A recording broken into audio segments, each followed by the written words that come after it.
Hello, fellow travelers. Welcome to the Respawn Station podcast. My name is Kandula, and today I'm joined by my co-host, Nick Sivak, for an in-depth discussion, perhaps our most serious one yet, about why we play video games. What do video games mean? And you know what? This is such a big topic. We're actually going to reframe this episode. So the question that we usually ask ourselves, we're going to save for the second half of the show. Instead, we're going to talk with Nick here. I don't know. I said we'll talk with Nick. Nick, his first time here. We're going to talk about the news, and Nick's going to take it away because he's got the scoop on all the new releases. I mean, we've been off air for 2 weeks, and since then we got a Nintendo Direct. I've lost 2.5 teeth, and yeah, and we got a whole bunch of release dates and stuff. So Nick, let's get into it, man. Well, first of all, what'd you think of that Nintendo Direct from last week? Yeah, was obviously excited to hear about a Nintendo Direct, and going into it, they said, "Oh, this is going to be 60 minutes," and everybody's like, "Oh my gosh, it's the longest Nintendo Direct like ever."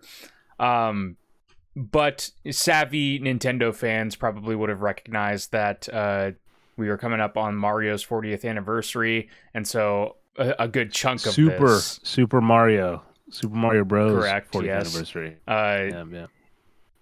Savvy people probably would have assumed that at least part of this would be talking about Mario stuff, and that's how they decided to start it off.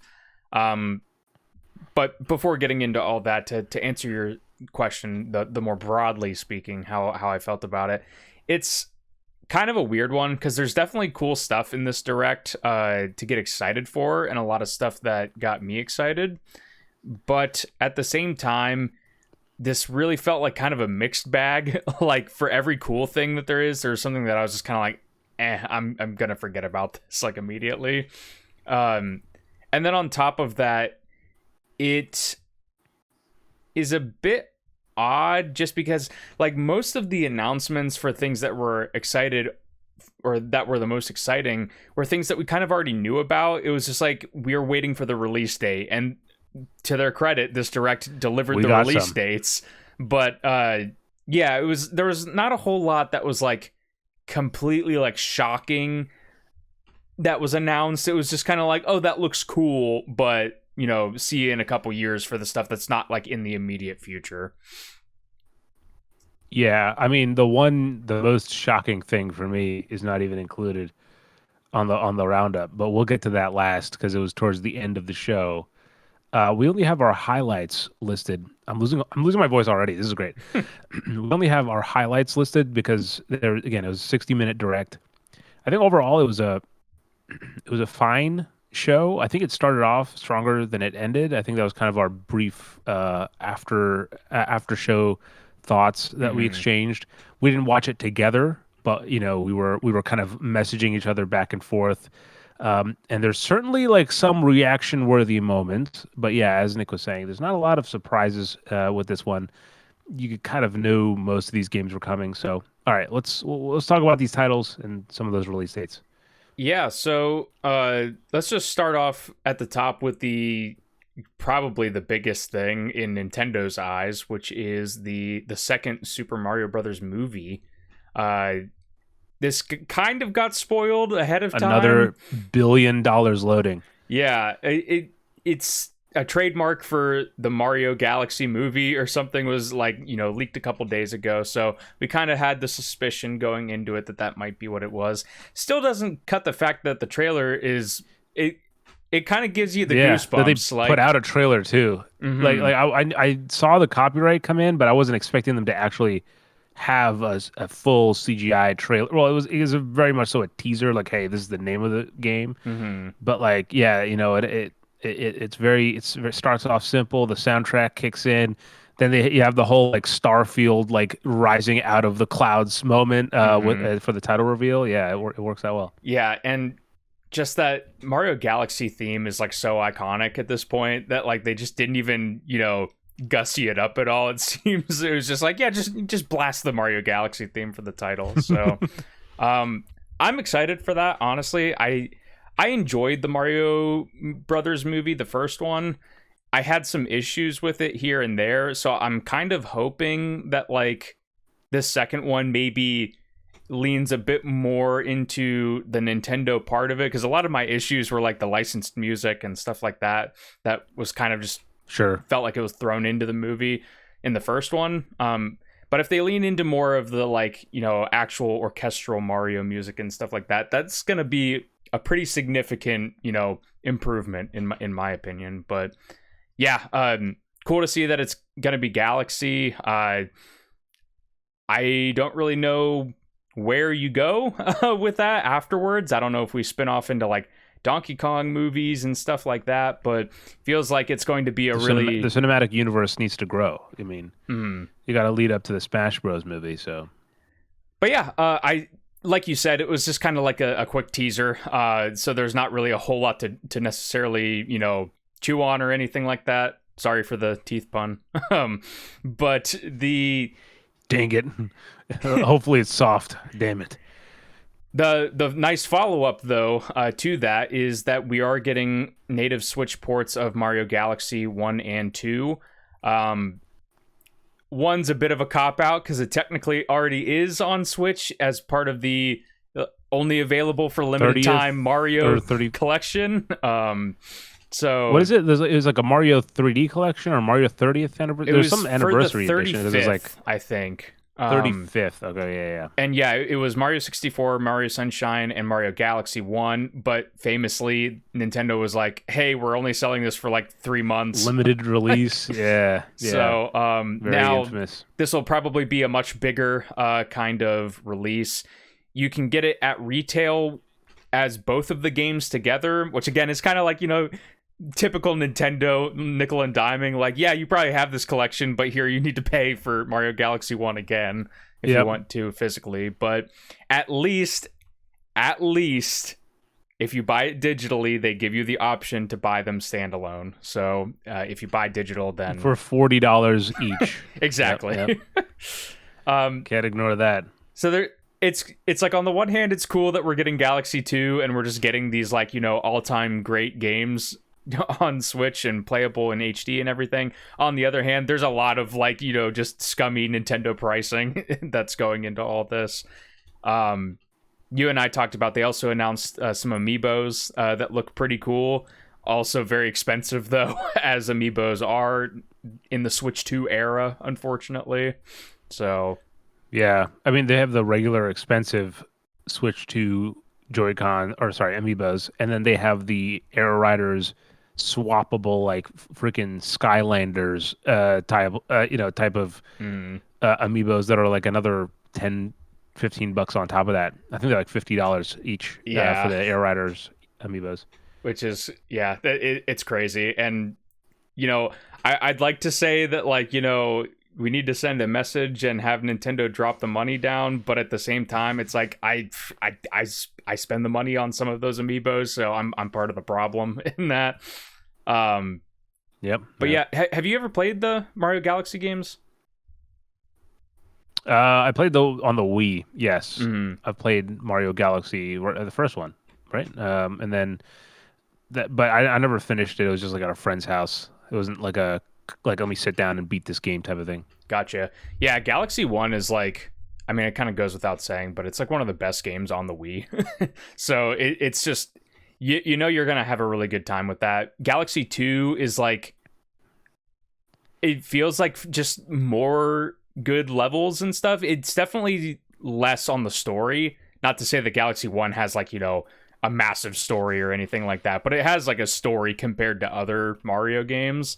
And Galaxy 2 is just kind of like, Yoshi's here. Let's go do it again. So, but yeah, again, still cool to see those come back. And that we do have a release date. That is like right around the corner. I believe it's October 2nd for those ports. So don't have to wait too long for that. And speaking of Yoshi. Yeah, speaking of Yoshi, he's getting his own game also. Yoshi and the Mysterious Book. Dumb title. I don't know if we talked about that, but that's a bad title for a we video did game. Yeah, no, I agree. Well, hey, there's Yoshi. Well, what's he got there? I don't know. It's kind of like a mysterious book. There it is. Copyright. um, but yeah, it's despite the bad sounding title, it actually doesn't look that bad. It's another like 2D Very cool aesthetic. Yoshi kind of, Yoshi's Island esque or Crafted World esque, but this time it's like, I don't know how you would describe it. It's kind of like in the pages of this mysterious book. So it kind of has like a stop motion esque animation style with like kind of like painterly, Is but it like a with watercolor almost? Yeah. Yeah. A very cool art style, and just the whole aesthetic of this game really caught my eye, even though it felt like I think it was very much so, as you were saying, Nick, about how Galaxy 2 is just like, hey, it's Mario, but like with Yoshi. It's like this whole first half of this direct was like, hey, it's Mario, but also Yoshi, and then it's just a Yoshi solo game at the end. Mm-hmm. I suppose there's a good way as any to transition out of the Mario section into the rest of the show, but yeah, looks cool though. Yeah. Yoshi, it's kind of funny. It's like I always think that those games look great and like artistically speaking, they're cool. Like Woolly World, also, I was like, oh, that aesthetic's cool, but didn't work well for me. And then at the same time, it's like I never play any of those games, so it's just like I'm like, hey, it looks cool. Probably not gonna get it though. I remember when I used to work at GameStop, we had I think it was the Wii U bundles that had it was the Woolly World game and then a giant Woolly version, or like a knit version of Yoshi. That's a cool one. That one sold.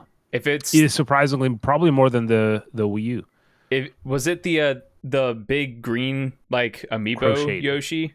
That's like, yeah, that's crocheted. Yeah. Those are actually worth a lot now. I think those are worth like over $100 if you try to get one. Damn. There's just yeah. We had those all. I used to look at them and be like, damn, if only I cared about Yoshi. Should I cared more? There's also a Mario tennis game, but honestly, I could not care less about these Mario sports games. Like, they all look the same to me. They all look like they're going to be like a 7 out of 10. People are going to play them for like one weekend and then be done with them. So, yep. That pretty much rounded out the Mario block for the Nintendo Direct. So they kind of moved into a bunch of other stuff. Like I said, we're not going to go, or like you said, we're not going to go down like an exhaustive list here. We're just kind of picking and pulling at some of the stuff that interested us. Like Hades 2, which is obviously a big kind of thing for Nintendo. We've known about Hades 2 for a while. It's been, in early access for quite a bit. But it is notable because it is a Nintendo Switch 2 console exclusive, at least for the time being. That is launching on September 25th. So that is literally right around the corner, like a week from now. Yeah, all those games that dodged the Silk Song radius are now dead center for the Hades 2 impact. Mm-hmm. It's funny because this trailer, it's like a 2-part trailer that they have in the Direct. The first part is this, super crazy cinematic anime style. Yeah, like super high production value, like animation, and then it goes into gameplay. And it's like the gameplay, I feel like almost does a disservice to the animation. Play as the daughter of Hades or whatever. I don't know if you go with the take on the Greek gods. And that narration, that goddamn guy. It's charming. I hope he likes his job, man, because god damn it, he does not fit the vibe of half the games that he talks about. That's what I like about it. Like it's that Nintendo kind of charm where I feel like they know that also, but they're like, yeah, we're still gonna do this. So, yeah, sure, yeah. Hades 2 looks really cool. Definitely looks like an interesting sequel and follow up to the first game. I mentioned it to you before we started recording, but I just played the first one like last year, and so it's still pretty fresh in my mind. And so I don't think I want to like really hop into Hades 2 right now. I feel like it's gonna be too close for me personally, but I mean, everything that they showed, it's like, yeah, that looks like Hades and it looks like better. So I think we have Yeah. another indie hit on our hands here. Dude, 2025. Did we even have Hades 2 in our Dice Decides episode? I can't remember if it was in our. Hold on, let's see. No, we Maybe. didn't even have Hades. No, snubbed before it would even make it to the dice. So I think maybe who we knows? didn't include it because we weren't sure if it was coming out this year, and then they just dropped a Yeah, that's fair. release date on that. Yeah. So yeah. But yeah, looks really cool. This was probably, at least in the reactions that I've seen, following the Nintendo Direct, probably the most What the hell? like chair popping off, like, they're doing that question mark kind of thing, which is that Nintendo Switch Online is getting Virtual Boy support. And not only is it getting Virtual Boy games, it is getting a $100 Virtual Boy accessory that you can slot your Switch into. Switch or Switch 2. Apparently it works with both. So and I believe you need to have it in order to play the games. Yeah. This is, I'm of two minds of this, right? It's almost exactly how I feel about Mario Galaxy coming back, where it's like, hey, part of me is my retro collector. It's like, hey, that's cool. We're going to be exposed to Virtual Boy stuff because, like, if you want to play those games, you have to buy an actual Virtual Boy, which is like not the greatest, hardware. I'm sorry to burst your bubble and your dreams on that. It's a piece of crap plastic headset. And they're also really expensive on the secondhand market because they were failed and there's not many of them out there. So it's like, it's cool that we get to experience this stuff. At the same time, Nintendo requiring it behind $100 version of the virtual, like, they're just selling it again. And it's or you can get a $25 cardboard version that you have to hold up constantly. Which, so yeah, you got options. It's Nintendo. So crazy. And like, the one nice thing about Nintendo Switch Online bringing back a lot of these retro catalogs is that, like, so many of the games that they do include are pretty expensive on the secondhand market. Like, some Virtual Boys aren't like crazy expensive, but at least one of them I saw in the lineup, which was a game called Jack Bros. That's like a $200 or $300 game if you want to get that on the secondhand market. So it's cool to be able to, like, experience those games, however bad they must be for Virtual Boy stuff. Yeah, without having to fork over that money, but at the same time, it's still, I mean, we talked about game ownership before. It's still not really game ownership. It's just kind of like a momentary experience that you're leasing out, and then then having a near defunct piece of equipment to go on top of it. Exactly. That's the thing, where it's like, at some point, like, they are going to stop supporting it, so you're just paying $100 for a nice Virtual Boy, like, a display piece. I guess it's not that different from other Nintendo stuff, but it's like, again, I guess the theme of this Direct, as we're exploring this, is one cool thing. Here's all the stuff that you have to put up with if you want to experience the cool. So, yeah. No release date on those though, right? Yeah, they're very unclear about it. Like, the headsets are, like, the cardboard one and the actual one, they just said are going to be available at a later time. And they said, like, the games were going to be added over time. So no real, like, specifics on those. But in the near future, we're getting Virtual Boy stuff. So it would definitely be fun for, like, the novelty. But yeah, I mean, $100 for the headset, because everybody wants the actual headset. Like, you're not gonna want to be the one person using the cardboard one. Like, I feel like that there's definitely, I don't know how it works. I don't think they really explained it at all, but how they check if you have a Virtual Boy, because even though, so you put it in the Virtual Boy and then you play it with your Joy-Cons, like, detached anyway. mm-hmm.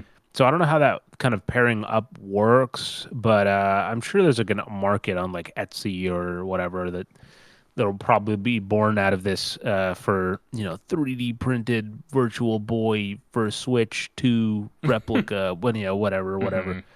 It has to just be how they display it on the screen, and then, like, you need the lenses to make it look right or something like that. That's what I'm guessing. Sure. Yeah. But yeah, Yeah, like a Labo. Oh my God, the Labo was just a start. It's the baby steps. We didn't see it coming. I'm fully convinced that this is what the Labo team has been working on. They were like, we're done with all the accessories. Well, let's just do Virtual Boy. So I mean, the cardboard version looks very much so like what Labo was, right? Like it's very similar. It's just like a red kind of paint on top, but not even paint, just red print on top. yeah.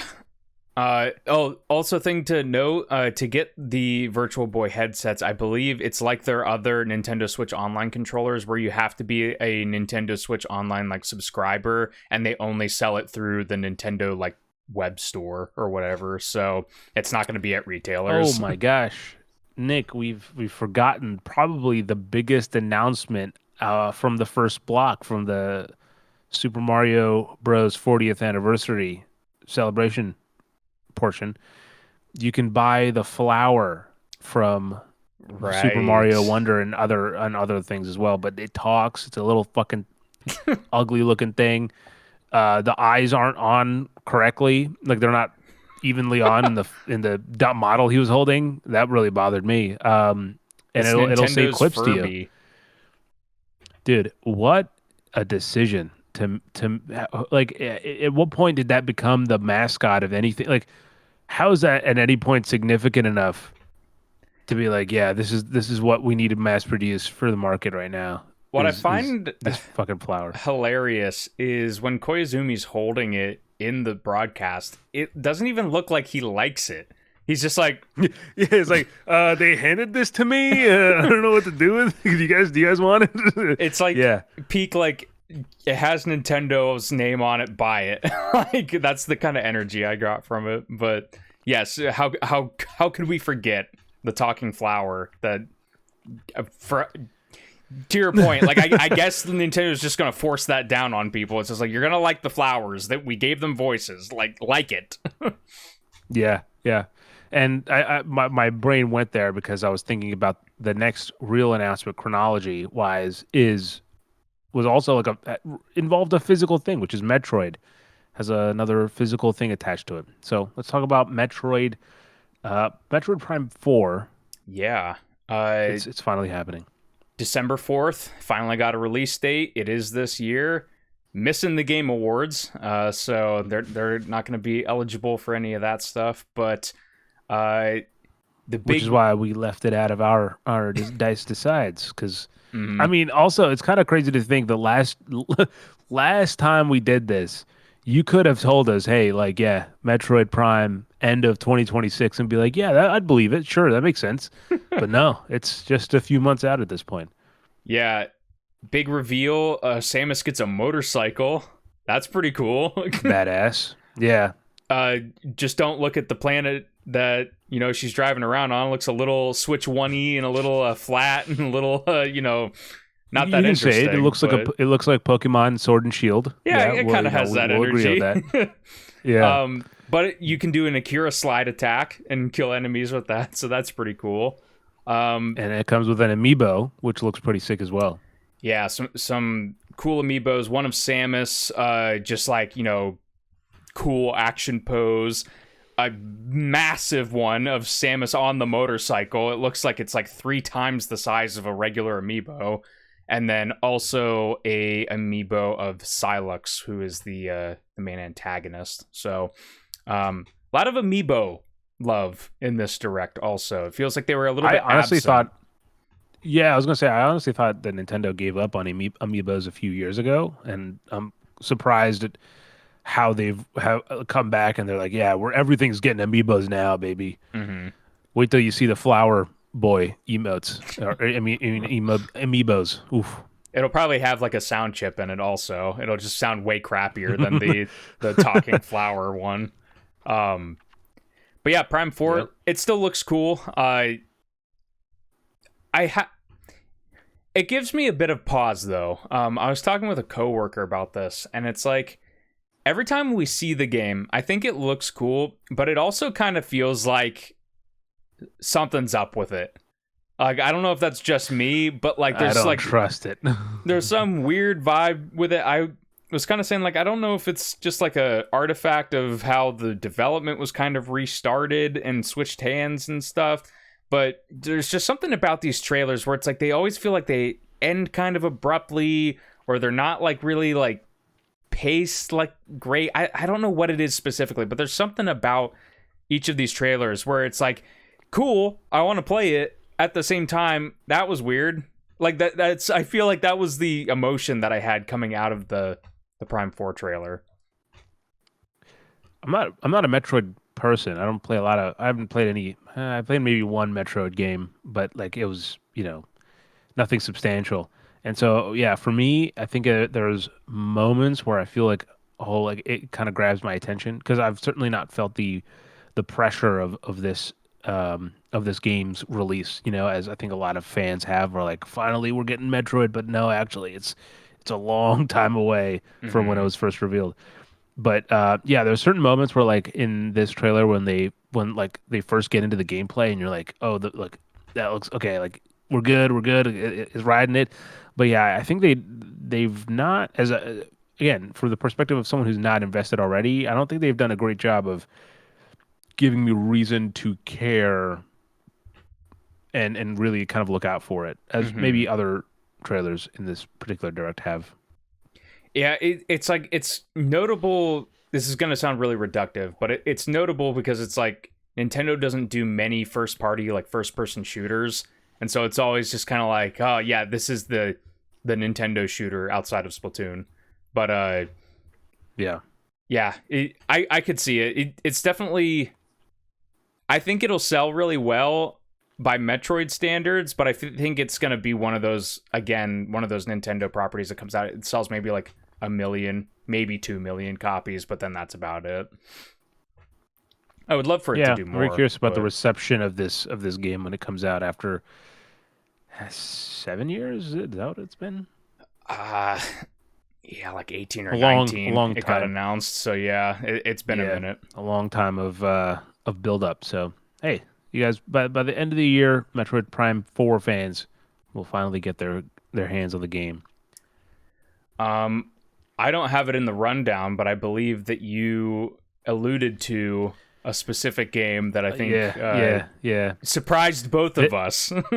This is the one that made, like, it was the fastest of, like, I'll give you guys a real time reaction of this trailer, right? It was, oh shit, oh shit, oh what the shit. Oh. Huh? What the fuck? Huh? That's my reaction. That was my reaction in real time. I texted some of that to Nick live as it's happening, but this is Pokemon Poketopia or Poketopia. Pokopia. And the reason why I gave the reason why I gave the reaction is because you play as by the way, this was rumored, and I kind of knew that there's some Pokemon game that wasn't Legend ZA happening. So that's why my initial reaction was like, oh shit, it's real, it's happening now, not like in a Pokemon showcase or whatever that they call them. And so that was my initial surprise. But then it shows a Ditto turning into a human being. I think it's presumably from like the way that it's showcased. I think it's like your trainer, like this Ditto's lost. The trainer's like Pokédex or something like that is broken, and it sees the form of the trainer and goes, huh, yeah, that's the trainer, and transforms into a human being. And then, like, with its floppy little arms, starts running around. And man, it's so weird. It's like it starts running around this like Minecraft world, very, very Minecraft blocky world. And it runs into other Pokemons, like starters like Charmander, Bulbasaur, Squirtle, and you're using those Pokemon's abilities because Ditto can copy those abilities in order to like farm. It's a farming sim, or maybe like a similar like an Animal Crossing, but with a Ditto Pokemon. And I don't understand why they had to. I don't know if that was in lore previously, but I don't know why they had to dig that deep into lore, if that was a thing, or create new lore to be like, yeah, the Dittos. Like, why not just have a human being, and make him cute like fucking, I don't know, the Animal Crossing characters or the Miis or whatever. I feel and then have the Pokemon be Pokemon. I feel like they probably started there and were like, this is just Animal Crossing with a couple of Pokemon thrown in. They're like, how can we Yeah. spice this up? Let's just put Cursed Ditto like in there. Yeah. Yeah, as somebody that's only very casually into Pokemon, I didn't even really, have much interest going into it. But then as soon as the switch turned and it's like, oh, it's Farming Sim 2, I was like, okay, I'm not playing this like ever. So, Dude, yeah, you sound like a hater, man. You sound like a hater. that's okay. Shaking my head. If I'm labeled as a Pokemon hater, then, that's fine in my book, I suppose. There's worse things to be labeled. But Dang it, Nick. I talked all the hype. If you were into it, you would have just been like, yeah, ditto, and then we would have moved on. well, it's funny But no, because you had to come in with your I don't like Pokemon, fucking burn it all down. it's funny because you mentioned that we were talking beforehand, and you texted me, and you're like, "Yeah, there's going to be some Pokemon." I did. Thing. And I was like, "Oh, that's maybe interesting." ZA, like, if that's not my thing, maybe this new thing. And then it's like, "Oh, it's a Pokemon farming sim." Okay. Somehow less interesting. Yeah. And since we kind of briefly said it, I will say that they had a trailer for Legends ZA in this direct. It was probably the most promising trailer of that game, particularly that we've seen so far, because the game looks fine, it's running fine, like there's no like big glaring frame drops or anything like that. I'm sure there was also like selective gameplay selection involved, but still, yeah, it looks decent. It looks decent. And also, I found out that like GameStop is doing a midnight release for that game, which is Weird. kind of crazy. And also, Alexa's never been to a midnight release for a game, so now I'm like, do I do both? Like, I don't know. Stay tuned. Watch this space. Maybe there'll be a midnight launch coming for Pokemon Legends ZA. Nice. I remember around here they did one for Switch 2's launch, and the line was like huge here. I would think you probably don't have to wait that long, but then again, Yeah. whenever there's new Pokemon card releases, people are out there in droves. So Yeah, dude, those Pokemon cards, I don't understand what the hell's happening. I will say so. We'll talk about Pokemon later a little bit, but yeah, there's a lot to discuss. But go ahead. We'll loop back, put a pin in it.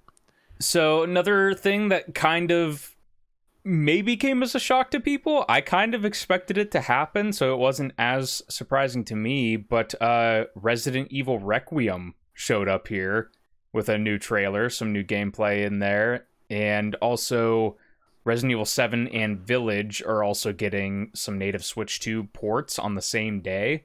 So that was kind of surprising. We're still early in Switch 2, so I feel like we're going to get these cross-gen games where it's like, GTA 6 is coming to Switch 2. I doubt that. But other games like that coming to Switch 2. Yeah, there's a. So I'll kind of briefly mention it here. We've been off air for a bit, so there's random things that I think we'll kind of pick up on as we go. So one of the things, I feel like I'm so soft spoken right now. It's trust me, I want to fucking just be like, "What's up, bros?" Much louder than that, but I just my mouth still feels like it's learning how to function.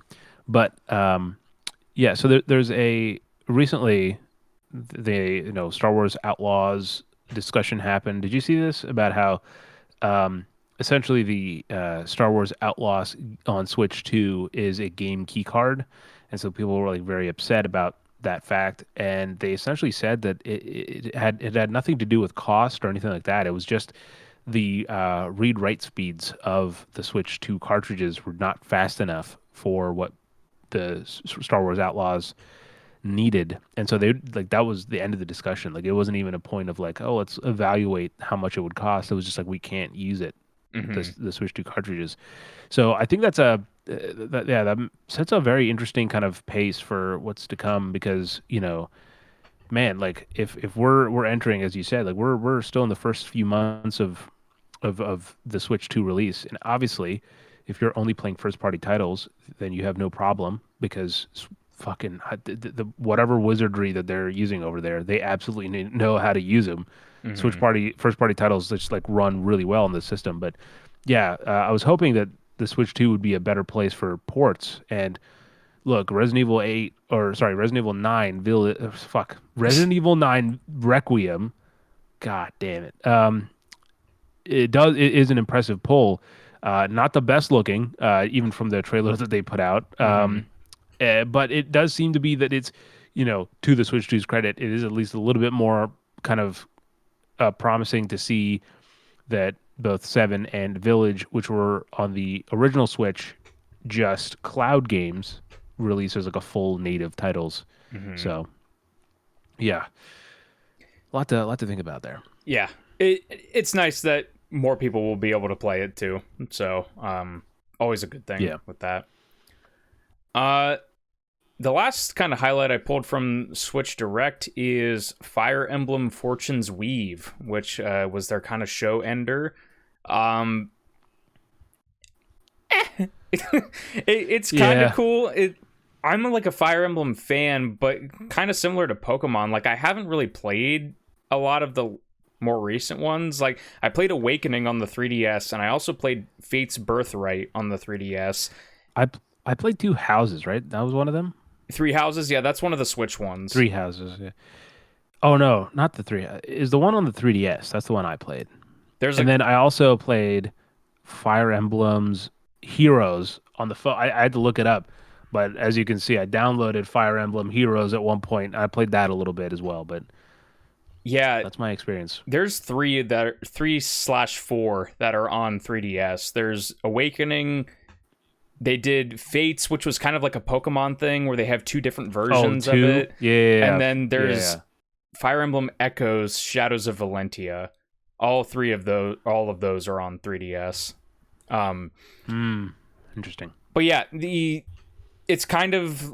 Oh, I was gonna say it's a CG trailer. It's not. There is gameplay there. But yeah, it's just Fire Emblem's kind of taken off ever since Awakening on the 3DS. I feel like, and they've been kind Maybe it of. was Awakening that I've played, but go ahead. Yeah, I It, agree. I agree. It was definitely a turning point of like how it not mainstream, but definitely more recognition. to the point that they're just like way more regular with those games. Like I feel like we barely just got Fire Emblem Engage. I don't even remember when that one was, but like you get to the point where you have, three houses, you have Engage, and then you have your Muso Warriors games like themed out of it too. So it's just kind of like it's exciting. I'm sure fans, like more hardcore fans of the series, are excited to get more Fire Emblem, but at the same time, it's another kind of one of 20, those games. 2023, by the way. Fire Emblem Engage was 2023. Okay, yeah. I was more That's concerned not with 2 years. Starfield and Zelda at that time, so that's probably why I blanked it out. But yeah, for me, it feels like it's following a trend of the last couple shows that we've talked about, where it's like the one more thing just like doesn't hit that hard. Like I don't know if that's just a me thing, and it's like I'm just not like as into the games that they're choosing for these, but it feels like this is like the third or fourth show in a row where it's like, oh, like cool, but like I'm probably not going to be hopping in right whenever that game comes out. Yeah, no. The one more thing hasn't. I always get hyped for one more things. They're always like but I don't know. I feel like one more things are being wasted because it's not just like let me give a statement, right? Let me public addressing. One more thing is not just for the last thing of the show. You can just end the show if you just don't have a crazy announcement. One more Mm-hmm. thing is like, hey, here's like, especially if Fire Emblem, the last Fire Emblem came out 2 years ago, putting out a new one is just like all on par for course.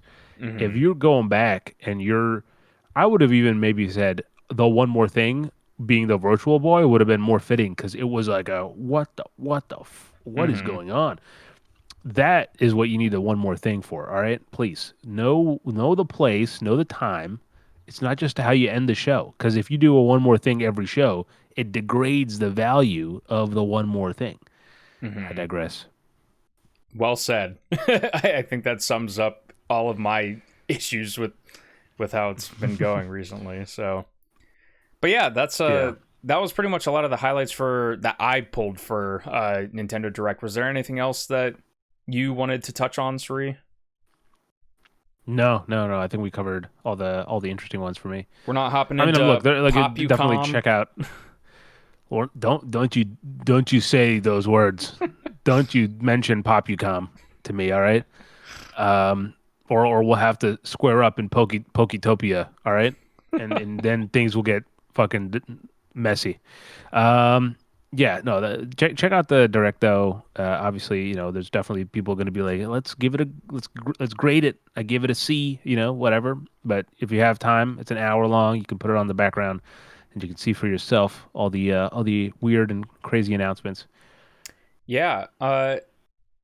Outside of the Nintendo Direct, it's been a bit of a slow news week. Not a whole lot happening really to touch on. So I just kind of collected a couple of high profile, let's say, game releases and some ensuing conversations that have come out about them. That's not a great way to describe it, but you'll see what we mean whenever we get into this a bit.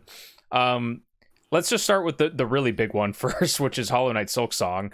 Last episode we recorded was on the eve of Silksong's release, and I think both of us knew it was going to be very big. I think we underestimated just how big this launch was going to be. Yeah, pretty much. I mean, I don't think even like the storefronts were anticipating how big Silksong was going to be. To that point, Silksong essentially crashed like every major digital storefront. Like Steam went down, Nintendo eShop went down briefly, Xbox and PlayStation stores, they went down for it. And shortly after, we started to get some, however accurate Steam DB is, but we got some Steam player numbers, of which they got like 500,000 plus concurrent players at one point, and that's just on one platform. Yeah. It's like, you think about that, it's like you basically one platform that they crashed, right? Like multiply that by 4, and that's essentially kind of what you're dealing with for Silksong. So, really incredible launch for that team.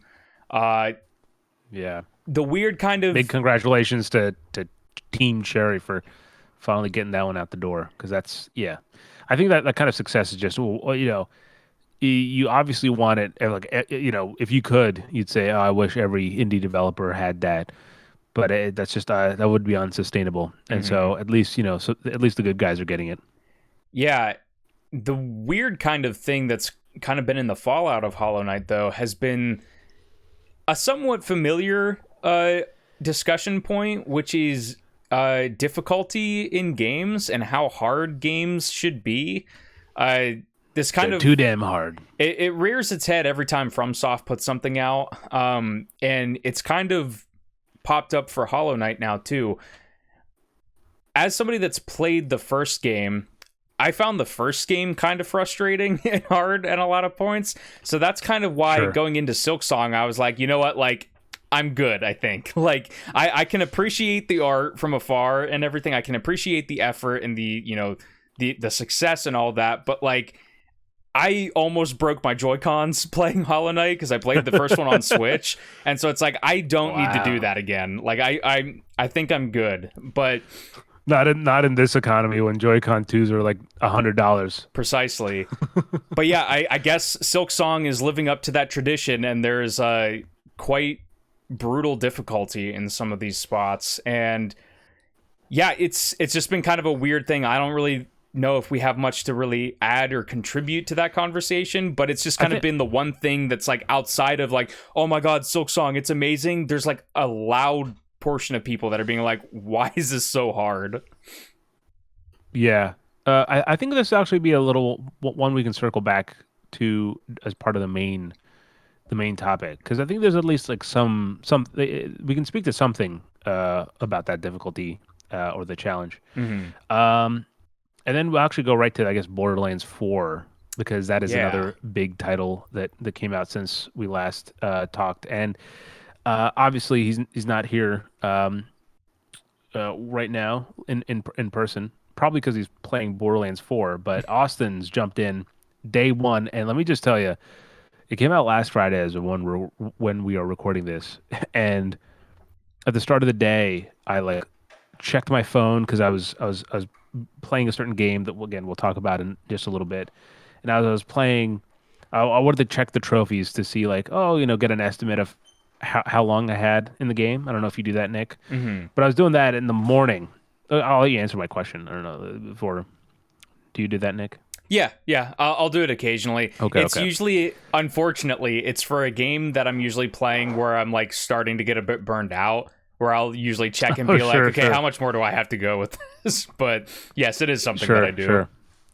So I was doing that in the morning, and I was like, oh shit, like Friday morning, Austin's playing some BL4. Good for him, having fun. I finished the workday, go check my phone, and who do or go no sorry, go finish my workday, go online to actually play the game, and who do I see online? Goddamn Austin. He played 10 hours straight of Borderlands 4. And you know what? I'm happy for him. It's been a wait. It's been a good wait. It's Borderlands 3. And I think obviously there's a lot to be said about Borderlands. I think kind of the what I've picked up from him that I'll pass on is that it's exactly what you want as a Borderlands fan. Plays all the kind of gunplay, the open world, the looting shooting is all solid. Plus, it looks pretty good too on Unreal Engine 4, right or 5. 5 what's the newest one? I've somehow lost track of that. Is it Five UE is the 5 is the newest newest one. one? Yeah. Yeah, okay. On Unreal Engine 5, I think is what it's running on.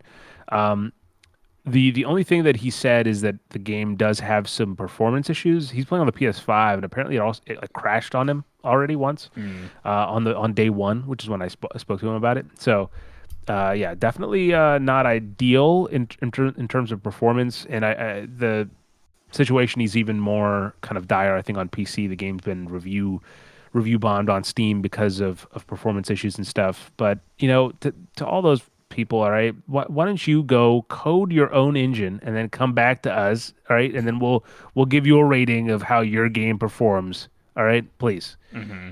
Anyway, sorry, I saw Randy Pitchford once, and I just felt like a immediate connection with him. So I'm trying to just stick up for him. He's a small guy, so But yeah, cool. It sounds like outside of the performance problems, it's a pretty solid time overall. A lot of mechanical depth there, and I've seen a couple people talk about how they've pulled back the tone a bit and like kind of yeah. grounded it more. And I'm sure that's kind of what Austin's getting at, where it's like it's what people kind of wanted after 3. So, um, I haven't heard any talks about skibbity toilet jokes, so that's good. I I'm looking forward to playing it at some point. I have no idea when that will be, but I've played pretty much all of the rest of them, so I feel like I should probably play 4 at some point also. Yeah, yeah. I think I'll eventually check out Borderlands 4. It definitely looks just really sharp. Like I think that we were maybe a little. I know I was a little skeptical when we first saw the trailer. That I was like, oh, it's very somber, and the color palette seems a little bit different and more realistic. Excuse me. And so I wasn't sure about that, but I think they actually, in motion, the game looks pretty solid. Like visually, I think the art design and everything really came together. Hmm. Uh, all right. I think the last point here we can actually save since both of us have played it. Yeah. So with that said, we're gonna get into the main topic. But first, ladies and gentlemen, let me just take a second to say, if you're enjoying the show, hit the subscribe button. You'll get notified whenever we post a new video.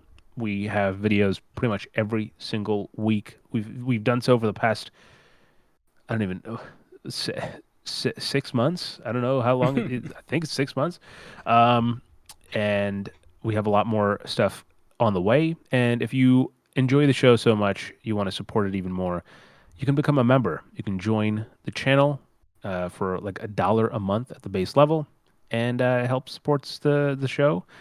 And yeah, so check it out. Again, you just scroll down on YouTube, you have to join, or you can go to youtube.com/chumbagtv/join. And yeah, that's how you support the show. We're on season 2 of the Respawn Station podcast. So if you want to check out everything we've talked about before, you can do that. And obviously, you can check out the website for everything else that we have to talk about. Maybe the stuff that we won't be able to kind of dive in as deep on the main show, on the podcast.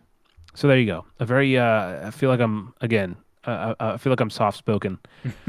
But the reason why I'm soft spoken, ladies and gentlemen, is just a few days ago, I had my teeth removed, my molars or wisdom teeth. I don't know what the difference is, to be honest. I just went to the dentist and he's like, yeesh, let me get those out for you. So he took 2.5 teeth. And I say 2.5 teeth because I had the bottom right one removed 3-4 years ago at this point. So they took the top two full out, and then the bottom left. Apparently, I'm an old man now. They kept repeating this phrase. They're like, "Yeah." First of all, for context, I'm 28 years old. All right, and they're like, "Yeah, if you were a little bit younger, maybe it would have been fine. But since you're older now, we can't take the risk of pulling this tooth out without hitting a nerve." I'm like, because I'm old. I'm 28. What are you talking about, man?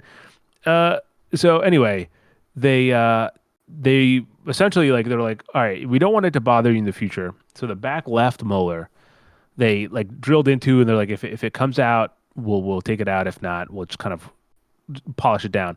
Half of this thing came off. The front half came off, and then the back half was like, nah, I'm actually chilling here, dude. So they just Oh. polished the back of that off. So 2.5 tooth gone. And right before the podcast, I had my first solid meal. So I'm. It's not even that I don't have energy. I genuinely don't think I've spoken this much in the last few days. Mm-hmm. So while I was doing that, there's a lot of time for me to think and introspect and kind of examine what's going on. I think there's a lot going on in the world. I think that's fair to say, Nick. Right in the last Yeah. week, and obviously we're recording this in the U.S. and man, there's always something going on in the U.S. I mean, it's pretty much every week there's something. But I think in the last few days, the last week, 2 weeks, it's not even just the U.S. No matter where you are, chances are there's something going on in your proximity that can be a lot to think about and a lot to kind of experience. And uh, then it kind of got me thinking about video games. I spent a lot of time in my recovery playing video games in the last few days, more so than probably usual. I'm always playing video games. Obviously, that's how we do the show. Probably Mm-hmm. like 30 episodes now at this point. It's just us talking about video games, briefly mentioning other things. But so I wanted to talk about video games because I think that there's a lot of times. I mean, at the base level, it might seem weird to us if you're like a hardcore gamer who just you're living in a bubble. And that's not in a bad way. I'm just saying like everyone kind of has their own bubble of some sort, right? And if you're kind of not receiving all the external thoughts, you might think, "Oh yeah, what's wrong with video games?" But video games can get a bad rap, and I think every few years this kind of thing comes up. Well, like why? Like who plays video games? Why are you playing video games? What's the point of playing video games? And so I've been thinking about this a lot, and so today we're gonna go through and talk about I think some of the reasons. Like, well, and we'll start off a little bit kind of simple. Well, this is also how we're going to talk about what we've been playing because I think that's the best way to make the point about why you play video games. Is I think that say, hey, this is a reason, and here's a proof of why. And then after that, I think there's maybe some other interesting places we can go and other interesting points that we can bring up.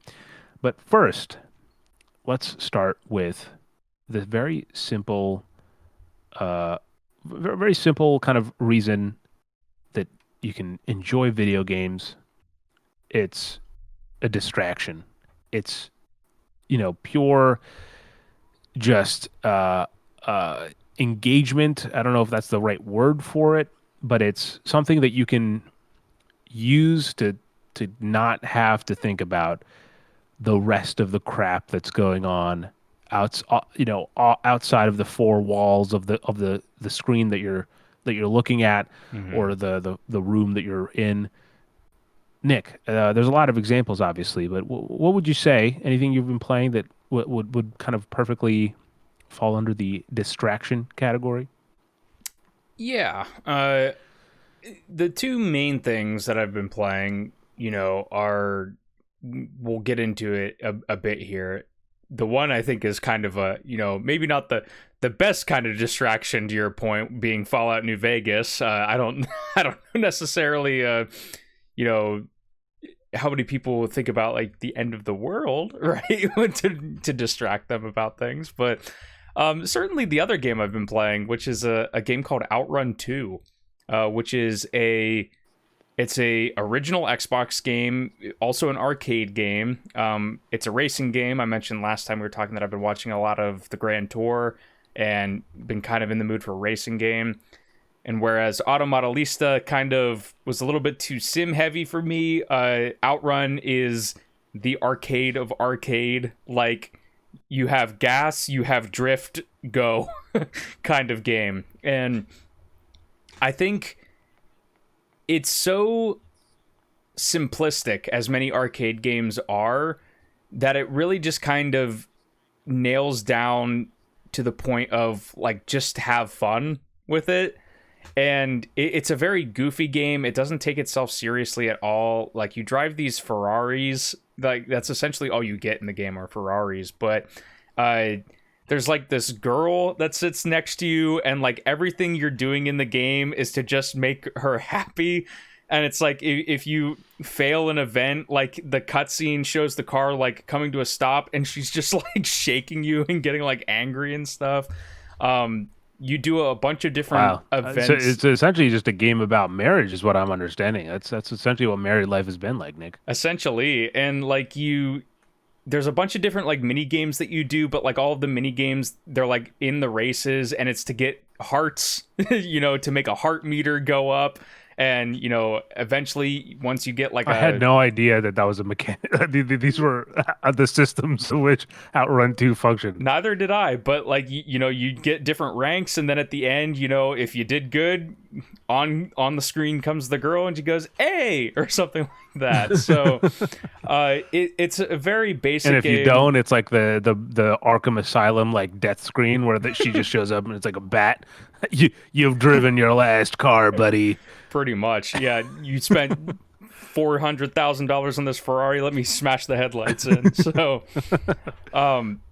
yeah, it's been a really fun game. It's been kind of the quintessential game, I'd say, for what you were kind of describing, where it's like, it's something to do with your hands. You have to focus on it because the game is so blisteringly fast. Like, you have to dodge traffic during the races. You're outrunning a clock. So it's like, you have to just put the pedal to the metal and go. You got to focus, but it's a very uncomplex task. There's a little bit of complexity in like, learning how to drift properly, and like, learning the tracks and all of these different things, learning how the game works. But at the end of the day, it's just pay attention, get to the finish line. Like, that is what you do.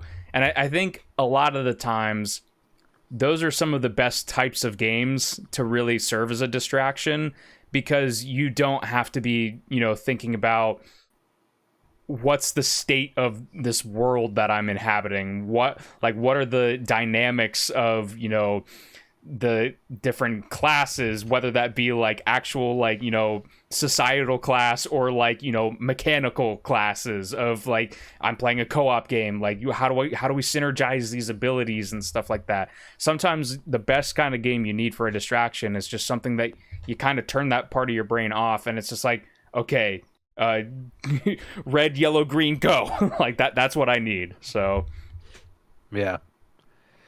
No, I mean, for me, I haven't played Outrun 2. There was a racing game that I was kind of perusing my list, and I almost kind of bit the bullet on. But for me, there's the distractions that I've been experiencing are actually kind of what I've used to have as a kid is a very kind of fond memory. And I say fond memory, and then I describe it, and people are like, "Really? That's the memory?" But essentially, I remember when I was a kid, and during certain weekends, and when I didn't have homework, I would so I should also say, like, I grew up in a religious household, and the bedroom that I had was also like where the kind of religious iconography and idols were. And so after a certain time, the lights when the sun sets, the lights come on, and then you don't turn off the lights. Like that was, part of the rule. And so until like it's bedtime. And I wanted to play the game, but I still like it's like a core part of me that like I think I still do like I don't like, which is when I'm playing something, I like to play in the dark or like have as much lights off so that I'm kind of the screen is almost like floating in its own way. It's like just the light that I'm looking at. I'm gonna have lights behind me and stuff like that, which I always do. But yeah, it's always been how I do it. So I used to go into the closet with my just slap the shit out of my desk. Um, yeah, I used to go into my closet with my Nintendo DS, and that's how I used to play like Pokemon. I used to play Pokemon all the time with the DS in the closet and the music just a little bit on so I can hear it, but like it doesn't really make its way outside of the closet. And recently, I've on stream I've been playing Pokemon Shining Pearl, but then I kept wanting to play Pokemon when I wasn't streaming, and so I decided to go back and start Pokemon Shield. And I'm not playing it on the Switch 2. I'm playing it on the Switch Lite, which is this is what I used to play all my kind of in the middle grade after I gave my Switch to Alexa, my original Switch 1. I got a Switch Lite just so I could have it. And it, by the way, I don't think I ever really truly appreciated how compact this thing is. Like I've just been throwing it into my pocket, and I have like less care for it now Hmm. because I have a Switch 2, which is like more, now it's the more precious thing, and this one's like, oh, it's a Switch Lite. But yeah, you can throw it in your pocket, and I really appreciate how compact it is. Battery life is maybe not the best, but still, I'm playing. I've literally just the only thing I've played on this thing has been the Switch Lite since I reset it, just like 2 months ago or whatever, Mm. and having a lot of fun. Pokemon Shield, not a great game, design wise, just really stupid. Like you go to the like first of all, I should say I've been playing it like because I started it a few days ago when I like the day I got my tooth removed, and so it's been like I'll be like in on the couch or in bed watching something, and like this will be kind of like going on, and I'll kind of like play it slowly. I'm not really. I've already played it once on stream and everything, so it's like I'm not reading the dialogue. I know what the hell's happening. Mm. So that being said, I'm 10 hours into this thing. And so it's added up. But that being said, to the point where you normally are in a Pokemon game, you should be getting your like first gym. You reach this area and it's like, okay, I'm ready for the first gym. It looks about right. And then it's like, no, actually, this is just signing up for the first gym. Now you have to go through that down Route 4 and then down Route 5 and then make it to the first city where you'll be facing the first gym. It just feels a little ridiculous. And then like where you sign up is actually the third gym. So you got to go then to the second gym, beat that, come back to the third gym, and like to the place where you signed up. That's the third gym, and then you go to the new area. I just made it to the new area, by the way. That's how the 10 hours have got me. But yeah, man, I'm back into this fucking Pokemon thing to a weird degree. I still think that Pokemon Shining Pearl and Brilliant Diamond are better because I like the design of those games a lot more, and I think that despite my not liking of the art style of the chibi art style or whatever, I think that what they had was really solid. Obviously, I'm biased, but then the fact that they added the ability to like EXP share is on from the start. You don't have to find a weapon and then have it equipped or anything. It's just like as soon as you start playing, your XP is kind of distributed evenly across all your Pokemon. That's awesome. And on top of that, so I'll say this well, yeah, I'll say this. So a few years ago, not Nick. God damn it, Nick hates Pokemon. We just said that.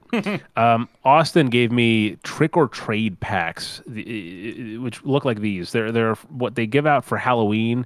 They're like 3 cards each, or whatever, and they're essentially like promo cards from the other sets, kind of like rebranded with Hmm. a little Halloween Pikachu on it. And so on stream, I was like, I have like 15, 16 of these. Let me just open every substantial thing that happens. Let me start opening packs. And there's 30 packs or 30 cards total in the set, and I've slowly been putting them together. Oh, So nice. I'm missing 2 cards in this set, and so I have 5 packs left, and that's the end. So I have 5 packs left. So maybe next stream, I'm hoping that I can pull the 2 cards that are needed to get those. And also, since I'm showing you guys Pokemon cards, I bought this for like $20 for my wife. All right, it's just a bunch of Eevees Nice. because she loves Eevees, man. These fucking Pokemon cards. But that's the thing, right? Um, you were saying earlier about Pokemon cards selling out. I don't know what necessarily is causing the uptake currently, but it definitely feels like they're selling out everywhere again. Yeah, Um, it's crazy. yeah, and you like before, I think maybe like during the pandemic, I get it because like everyone was talking about them, like celebrities were like, yeah, I fucking love Pokemon. I used to Pokemon all day back in the day when I was a kid. Um, and so I get that, but now is Legends ZA really hyping up people that much? I'm not sure. I've stepped out of collecting because there's so many sets that it's just ridiculous. Like I can't catch up. Like I made I think 82% progress on one of the sets, and I was like, that's pretty good progress. And then, by the time you can go back to finish it, they're already sold out, and they're all like, "Here, the next set is coming out next week." It's like, okay, what's going on? Hmm. And I think that's only made worse by the app that they have because there's a Pokemon TCG app, which it's like every month they have a new set. It's fucking wild. Yeah. So yeah, I don't collect. There's just like this literally I bought this binder just so that I could have those 30 cards safe in one place. And then I also have last year's trick or trade cards that have just been sitting in my shelf. I was like, I'll do something with them. I've done nothing with them. So I'll probably do some sort of an opening just to get those that set complete as well for the hell of it. But it's been nice. I think that as talking about the distraction of video games, Pokemon has been the distraction for me like as growing up, and I definitely I think it was a phase, a period of time where I moved away, but it ebbs and flows. I'll go back and forth, and I'm currently back in like fully into it to the point where like Shield is really like I wasn't expecting to make this much progress in Shield. It's just that like that's the game I currently have. I did purchase because Alexa's also going through a similar thing, obviously, and she wanted to. So I have a copy of Let's Go Eevee as well. Again, I just said, she loves Eevee, so she's like, yeah, this is actually my copy now. All right, she's like, look at me, this is mine. And so I was like, okay. So I bought a copy of Let's Go Pikachu, and I also ended up getting Scarlet Violet for both of us because um, and this one's from a ringing endorsement from Austin. He also again going through the same thing. He's playing Scarlet, I think, on the Switch too, and apparently it runs way better, and it just like feels like a better game. So Hmm. I'm excited for that. And if you're watching this at any point that's like reasonably after when it's out, um, there's actually a Scarlet Violet game event or like a shiny giveaway that's going on at GameStops and EB Games and all that stuff. You can go in, there's no proof of purchase or there's no purchase necessary. You can just go in and get a shiny, I think, legendary card. Like yeah, a card that has a code of mystery code for a shiny legendary. And so and if you're playing it's for Scarlet Violet specifically, and if you are picking up the game like me for the first time, I think it takes about 30 minutes to an hour to get to the point where you can unlock mystery cards. Oh, speaking of, another absolutely ass backward thing for Pokemon Shield, you have to get to the first town. Sorry, yeah, first town, first like city, I should say. The first town is very close. First city, which to get to the first city. Have you played Sword and Shield, Nick? Nah, I haven't played any of the Switch Okay, ones. so Sword and Shield is like a UK version of Pokemon, right? Like that's where it takes place. So you start at your house, you go into the first town. From the town, there's a bunch of stuff. You go to the professor's mansion, come back to town, go to the train station, take a train to the wild area, which will then you have to go through the wild area to the first city. And when you enter that city, to the left is a Pokemon Center. You keep going straight. To the right, Nick, there is a person, a vendor that you can speak to. And what do, you might ask? They unlock sound settings in your system settings for the game, Nick. You gotta talk to a goddamn dude in order to customize the dialogue or sound effects or music options in the fucking settings. How does that make any sense? What? That is absolutely crazy. So yeah, Shield is specifically speaking of Shield, ridiculous. But that being said, it is cool in terms of like the ideas it's going for, the scope of like how they're building out the world. It feels the most like realized. And there's definitely looks like some cool areas of like you'll be on one hill and like in the distance you'll see another like a point of interest that you have to eventually get to, and then you work your way over there. Seeing the Pokemon in the overworld, that kind of stuff is cool. It runs surprisingly well on the Switch Lite, but there are some frame drops as to be expected. I haven't played it on the Switch 2 just yet, so maybe I don't think there's performance enhancements on that, but maybe there will be. I'll eventually check it out and talk about it briefly. But yeah, talking about distractions, that has been the one. The other one, I think Nick kind of suggest or kind of hinted at it a little bit earlier, is another reason to play games. Obviously, is to talk to friends, to get to hang out with people. For us, we do it with Pokemon as well because Brilliant Diamond and Shining Pearl, we're playing it on stream with three different playthroughs, like at the same time. Austin is playing his, Alexa's playing hers, I'm playing mine, and we're kind of just chatting as we play. Mm.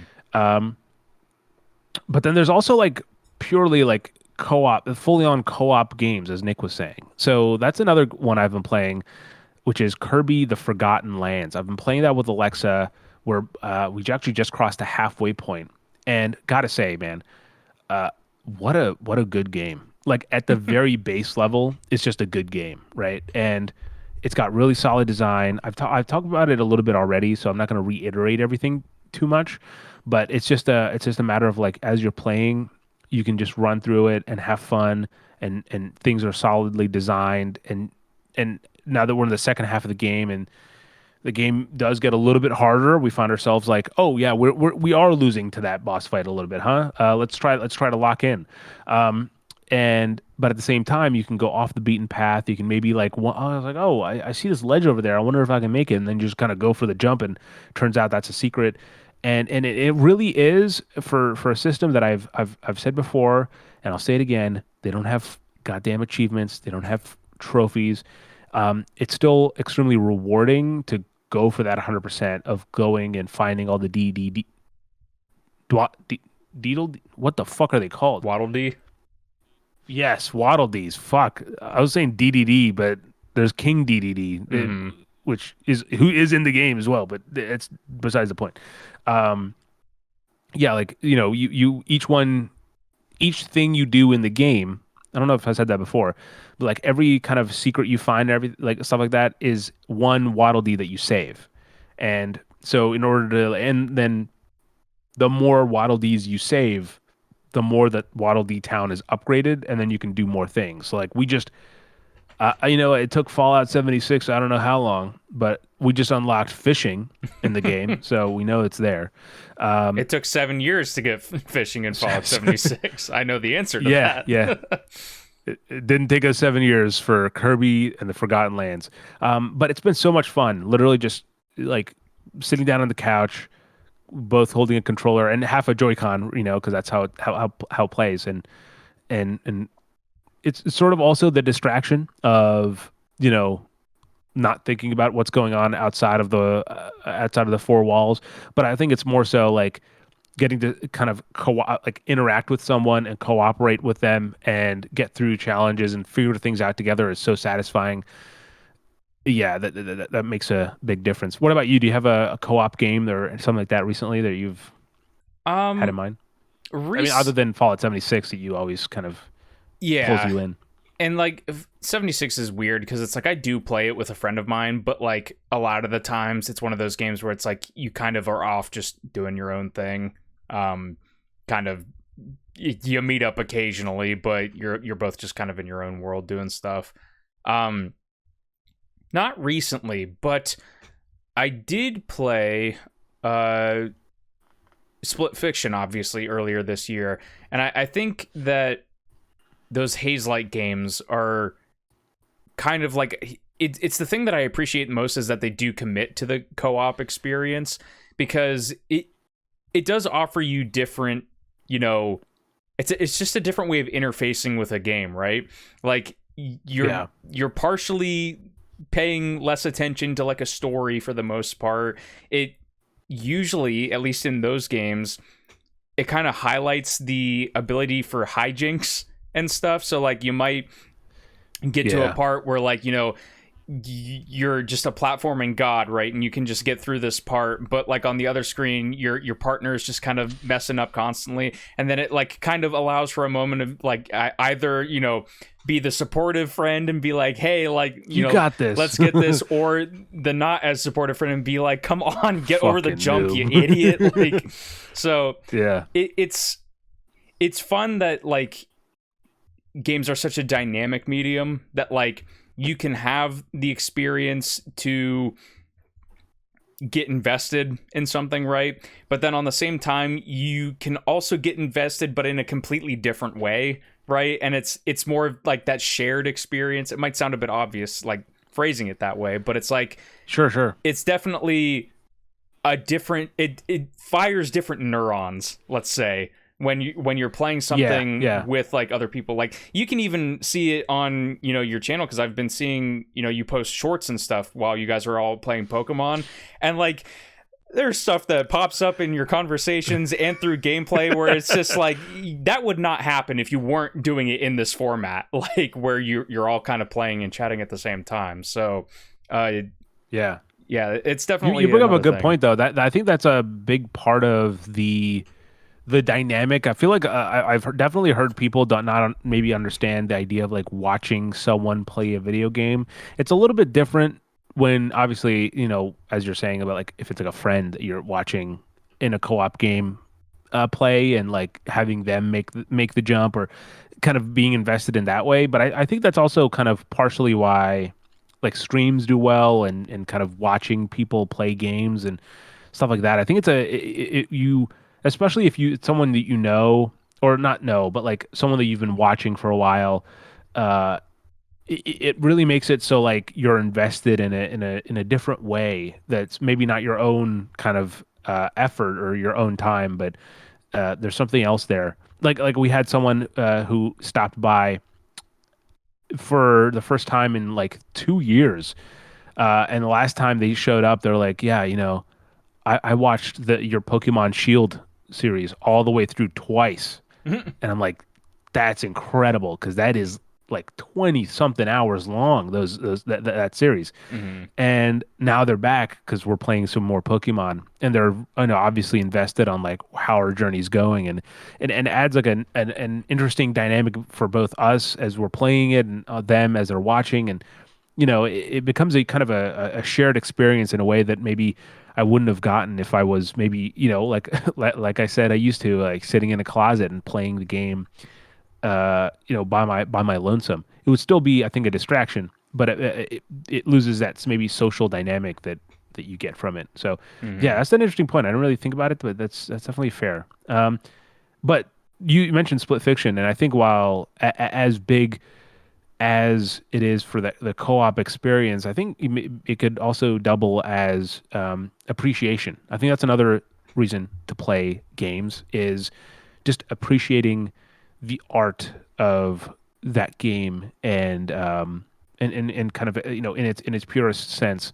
I really do think I recently went to the when I was in Europe, I went to the Van Gogh Museum in the Netherlands, and it was a really cool experience of like literally looking at that art and and experiencing it like real time and engaging with it and kind of like taking it in, Mm. um and it feels like maybe it was not a big deal, but like I don't know, man, it's something about like literally like if you know anything about art or even if you don't, because Van Gogh is such a big name that like, oh yeah, he paints with those strokes. It's a very famous, like he has those little tiny strokes that he paints with, lathers the paint, onto the palette. And when you're up close and you can see it, and you can see those strokes being made, and you can see the paint thick on the palette, like it's just it adds like a almost like a dimension to it. Um, and I think art is meant to be like not every single game I think needs to be like that. But I think art needs to be engaged in some way where you're giving it your full attention. I think part of those games that we're talking about, right, the distractions, you might not need to be fully engaged with, but some things you should be like fully kind of, I'm here for the experience. I'm reading the dialogue. I'm listening to the gameplay or listening to the music. For me, that game has recently has been Sword of the Sea. This was a random discussion. We found out last episode that it was out, right? Yeah, it was last Hmm. episode. We're like, is this out? And then I was like, oh yeah, it's out. So I decided to jump in. And man, Nick, this game it was my first game from Giant Squid, and it is just stunning. Look, there are so many parts of this game. I was just playing and I'd be like, "Oh shit!" Like it really sinks in, and they definitely know what they're doing here because, first of all, I'll quickly say that I could keep going on about this game, and I did over on RespawnStation.com. My review's up. You can see both what I said about it and then what I scored it and everything like that. But it is just a great game to experience. It honestly, Nick, I think obviously it makes sense that you would be into it because it's got those skating mechanics that at its core. Mm. Um, Maybe like snowboarding is maybe the apt way, but like it's really skateboarding. Like you can do tricks and you can, like hit the waves and these ancient architectures are all kind of skate park like, um, but at the same time, there's some just stunning visuals and it's stunning visuals and then it's backed by Austin, I think Wintroy is the name, the soundtrack, and that soundtrack is incredible, and both of them together makes for some moments that are just like almost like hypnotic is I think the way I've worded in my review, where you're playing and you're just kind of like in a state of like, oh shit, I'm just kind of experiencing this thing, and I'm interacting with this piece of artwork in a very unique way I that def obviously video games are unique to. Yeah, I definitely got that sense multiple times in like Journey, which was, before Giant Squid and everything, but more specifically Abzu, which Sure, has a right. lot of the underwater stuff. There's just like moments where you're just kind of moving around and like schools of fish are like, crossing your paths. There's like, a giant whale or something. You see the shimmering water, and it really does just kind of take your breath away in some of those instances. And it's just like, I am not only am I just like existing in this space, but I'm just letting this entire audio and visual experience kind of overtake me. It's a very similar kind of thing, weirdly enough, to like Tetris Effect. When I play that game, you just kind of Yeah, like yeah. let it go over you, and like it's like And you wouldn't think like a Tetris would be like the appreciating the art, right? But like right. yeah, no, it definitely Tetris Effect has that effect. They have the like effect of like cracking like a soft drink or whatever, like when you get that satisfaction of just like that snap, and then that just little bubbling fizz. It feels like that's just like what's happening whenever you are playing one of these games. I think also, going off of the appreciation angle, it's something that I've been enjoying a lot more in recent years about going back to old games and playing those. because for a while there was a thought process that I had when playing old games, and I still kind of do to a certain extent, but beforehand it was more of like, it's my mission to experience these games that everybody talks about, right? So it's like, oh, like, you know, Earthbound or Final Fantasy VII. Like, Sure. I these are like storied, like these are the things that like Mount Rushmore of video games would have on them, right? It's like I have to experience this stuff. Yeah, especially if you want to like earn your gamer creds, you know? Right.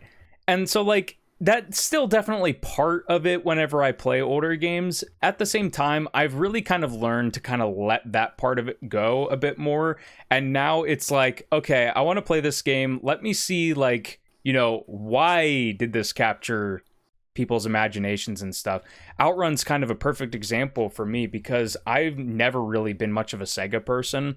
Like, only really recently, like within this last year when I was talking about Streets of Rage and stuff like that, have I really kind of started to open up to Sega and kind of like start to understand kind of what their whole like MO essentially was for all this time. And it's really interesting whenever, you know, I'm sitting there playing Outrun, because like I said before, it's a bit of a simple game altogether. It's an arcade game and all this stuff, but you start to notice where it's like comparing it to newer games, I guess. And I feel like this is a thing where some people that give the like, oh, you know, modern gaming isn't good, like they've run out of ideas and stuff like that. I think it partially comes to, you've kind of mentioned it in other games too, where it's like the chase for like more realism or more grounding and stuff. And I trust me, I'm going somewhere with this. I feel like I'm grasping at straws right now. I'm here. But I am going somewhere with this. And it's when you experience specifically games a couple generations removed, let's say. So Outrun, for example, original Xbox, you know, we had the 360 and the PS3 generation after. We had the PS4 and the Xbox One generation after. We're a couple generations removed from this type of game. But you see how they were able to craft a experience like this even on older hardware, right? So part of it comes from frame rate. The game is like a blisteringly fast 60 FPS, like all the time. Like I've barely had any frame drops. Something that's really helpful for a racing game when you really want to sell the speed. But then it drips into the actual art direction of the game. And pretty much all of the roads that you're on in the game either have, you know, the dotted lane lines, but there's like a million of them. So when you're driving so fast, like you just see like hundreds of these lines going past. And something so small like that lends itself so well to enhancing that sense of speed. When there isn't lane markers, there's like, you know, rows of symmetrical trees or, you know, street lamps. And it's just like there's always something on the periphery that's constantly passing the camera that really kind of elevates that sense of speed. And on top of that, when you compare it to like a modern racing game, let's say the Crew Motorfest, because both you and I have played that within somewhat recency, like within a year or so. The goals are different now, and it's like you still get a sense of speed when you're racing, obviously, but like the focus is more on like, well, what's like a, you know, a more realistic way to depict this speed, right? Obviously, like your, you know, concept hypercar from Bugatti is going to feel really fast on the controls versus like a, you know, Honda Civic or something like that. So the mechanics have changed, but then also in the direction of the art and the world has changed. Like a lot of these games, they go for that Forza Horizon kind of open map, and so that kind of dictates what kind of artistic, you know, flourishes you can have. Like if you're on a highway, well, the highway, you know, obviously it has to be kind of long, kind of straight. You can have turns and stuff like that, but like you can't have necessarily like these things that I'm experiencing in Outrun where it's like corkscrew drifts like up a mountain and stuff like that. That doesn't really make sense in the modern climate. So it's funny because it's like we had fun playing The Crew. I'm having fun playing Outrun. It's two different flavors, but like you look at it, like if you look really closely at it, and it's like, oh yeah, I'll give you an example essentially. The way that the game kind of works when you're playing arcade mode is you go through a track and then you come to a fork in the road and you get to make a choice. Depending on which choice you go with, which like lane you go down, it goes to a different like track. And essentially you're racing through multiple tracks to try to beat the clock and get to the end.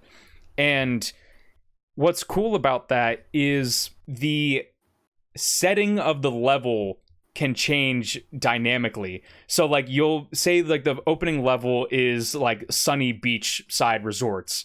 You drive through there, literally while you're on the road, you'll just see like the sun completely shift in the sky and turn into evening for like the medieval castle level or something like that. And so that's pretty sick. It's like completely nonsensical like for like games these days, but there's something about like, you know, this is the mood we want for this level. It doesn't matter how we get you there. Like we're just going to screen wipe and that's how you get there. And all of that to pretty much say between modern games and older games, I feel like that appreciation factor just goes up so much more when they're not working with like, you know, $200 billion budgets. They're not so focused on like, does this make sense? Like, I feel like it's the kind of thing that you and I kind of not like go back and forth on, but when we were like editing What Remains or when we're working on any sort of creative project, like so much of it, you focus on like, does that look right? Is that weird? Are people going to recognize that? When most of the time, like sometimes that doesn't really matter in the end. Like you don't have to sweat and waste like 3 hours going back and forth talking about this one thing when, you know, doing something creative within your limitations works just as well. I think it's also kind of just to kick it over to you again. I don't want to completely interrupt, but it's also something no, you're fine. In your conversation earlier where it's like you're very directly doing this with Shield and Shining Pearl, because Shining Pearl, while it's a new game, it is a game from a different era, and you can directly compare those two, and it's just like, why is Shield doing all this stuff? It works so well back this way. Like, yeah, no, 100%. And part of that, like, I think I can appreciate when a modern game, kind of goes out of its way to not, because like realism doesn't always dictate art of like, oh, you know, there's a lot more effort put into this because there was like all these realism mechanics that kind of went into it or whatnot. I think sometimes maybe when games go for the let's balls to the wall, we can go crazy with it, and I think that kind of leads us to the next game that I've been playing, and I know you've been playing it a little bit as well because I saw you online earlier today playing it. Skate has just come out. It's the free-to-play game from EA, and oh man, I forget the name of the developer now. Full Circle. Developer Full Circle. And EA Games, obviously publishing it. If you haven't played it, you can. It's free to play, and that was kind of a surprise release, at least for me. I didn't really realize yesterday that it was out, and then I kind of just saw it show up, and I decided to give it a go. And this one's very much so like wild. Like it's not going for the realism, like let's make a realistic skating game. It is a town, San Vansterdam, that is completely just full of skaters. It's designed like it's designed to be a skater's paradise. Like there's so many rails to grind on, so many fucking half pipes that you can, you know, ollie off of or whatever. It's I'm probably about 2 hours in. It's been the game that I think probably will be, at least for the next week or two, like my podcast game, maybe just like I suppose like a distraction as well, but a game that I can kind of engage with to a certain degree, at least, you know, on a gameplay level, and it keeps me engaged enough while I'm also kind of listening and catching up on things. But this is, and I feel like a lot of people do this for like a lot of racing games, usually fall under this this particular kind of niche or category of like, oh, my podcast game. Either like racing games or roguelikes are often the typical ones, but Skate is a very, very, I mean, I guess it's kind of like a racing game, right? But I mean, I'm enjoying it so far. It has a very strong style, right from the opening like menu. But like I appreciate like I'm both like I both appreciate how quickly it's like yeah, you're in the place and you're like we taught you the basics, you can go. But at the same time, the AI voice just won't shut the hell up. I mean, just like let me play the game. Stop telling me that the next objective. Hmm. Um, but that yeah, but not Nick. I know you're a bigger skating game fan, so I'm curious to see what you thought of it. Yeah, it's kind of interesting that we're talking about it in this episode, right? And specifically around appreciation, because I texted you earlier and I asked, I was like, "What's kind of your familiarity with the skate games?" And I played Skate 1 a couple years ago, and used to play Skate It on the Wii before I had like a 360 and stuff like that. Hell yeah. I've dabbled with Skate 2 and 3, but never like fully, played them on my own. And it's funny because my friend I have a couple friends that also played Skate when we were younger, and I was like, "Are you guys gonna hop in on this?" And they're like, "Maybe." Kind of seen some mixed things on it. I was like, "How do you feel?" And I was like, similar to you, I'm about like an hour and a half in maybe, and I was like, "It's okay so far." It's we should also preface, if we didn't, that it is early access release. Early access. So Yeah. they even say like, in the pop-up or whatever, like, we don't consider this finished and you shouldn't either. So I thought that was kind of funny. But the thing that stood out to me, just comparing it directly to Skate 1, the word I used was, it feels sanitary.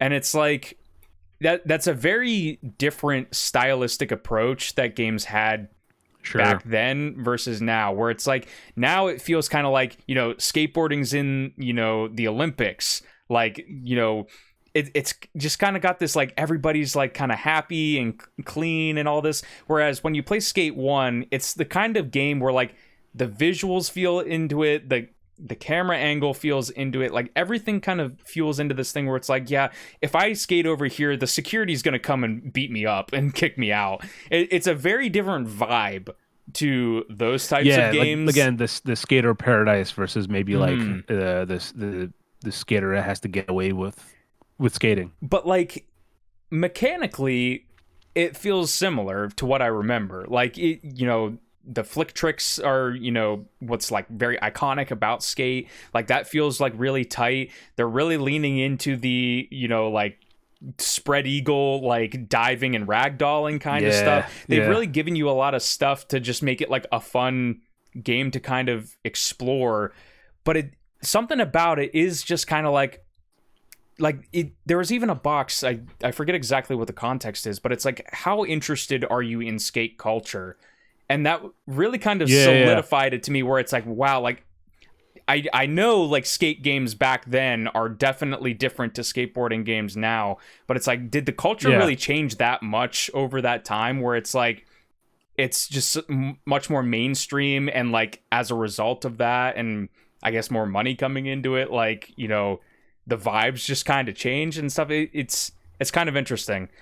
Like you, like I think that the style is not necessarily a bad thing. I know a lot of people kind of like were put off by to reductively put it, the like Fortnite style like characters and stuff.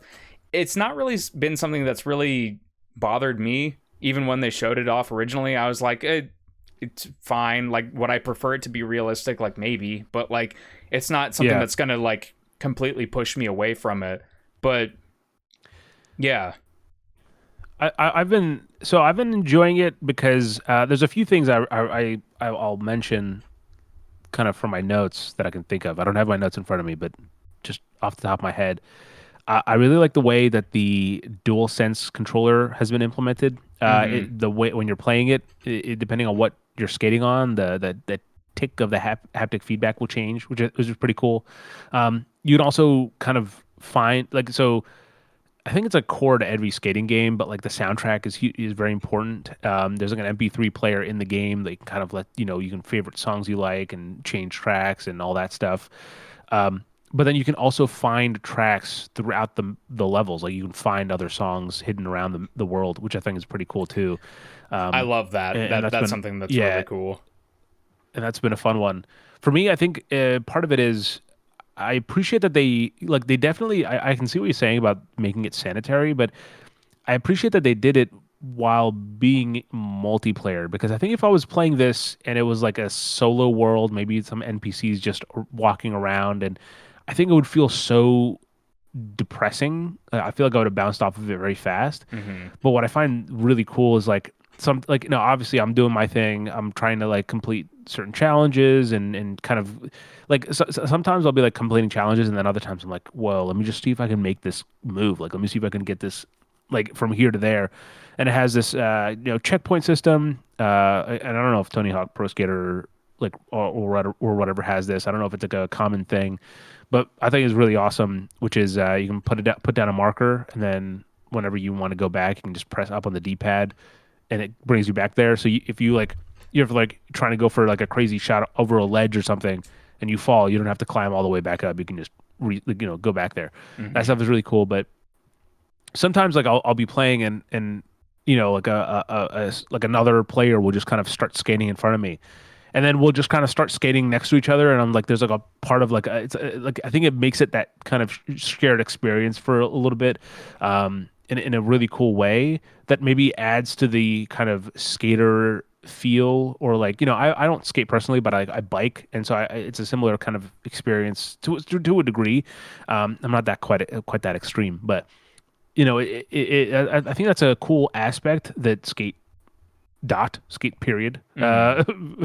is. I don't know if there's another way to refer to this game other than Right. skate the 2025 edition, um, that it captures that's really intrigued me. And so like that's something that's like actually been bringing me back. And like I played it 3 times, I think. Like I played it twice yesterday and today, and I played it again today. And yeah, I'm intrigued. It has again for at least a week or two. I think it'll have its hooks in me, for me to kind of experience the different neighborhoods and stuff before I bounce off. Yeah, it's funny you mentioned that, like, multiplayer kind of shared experience.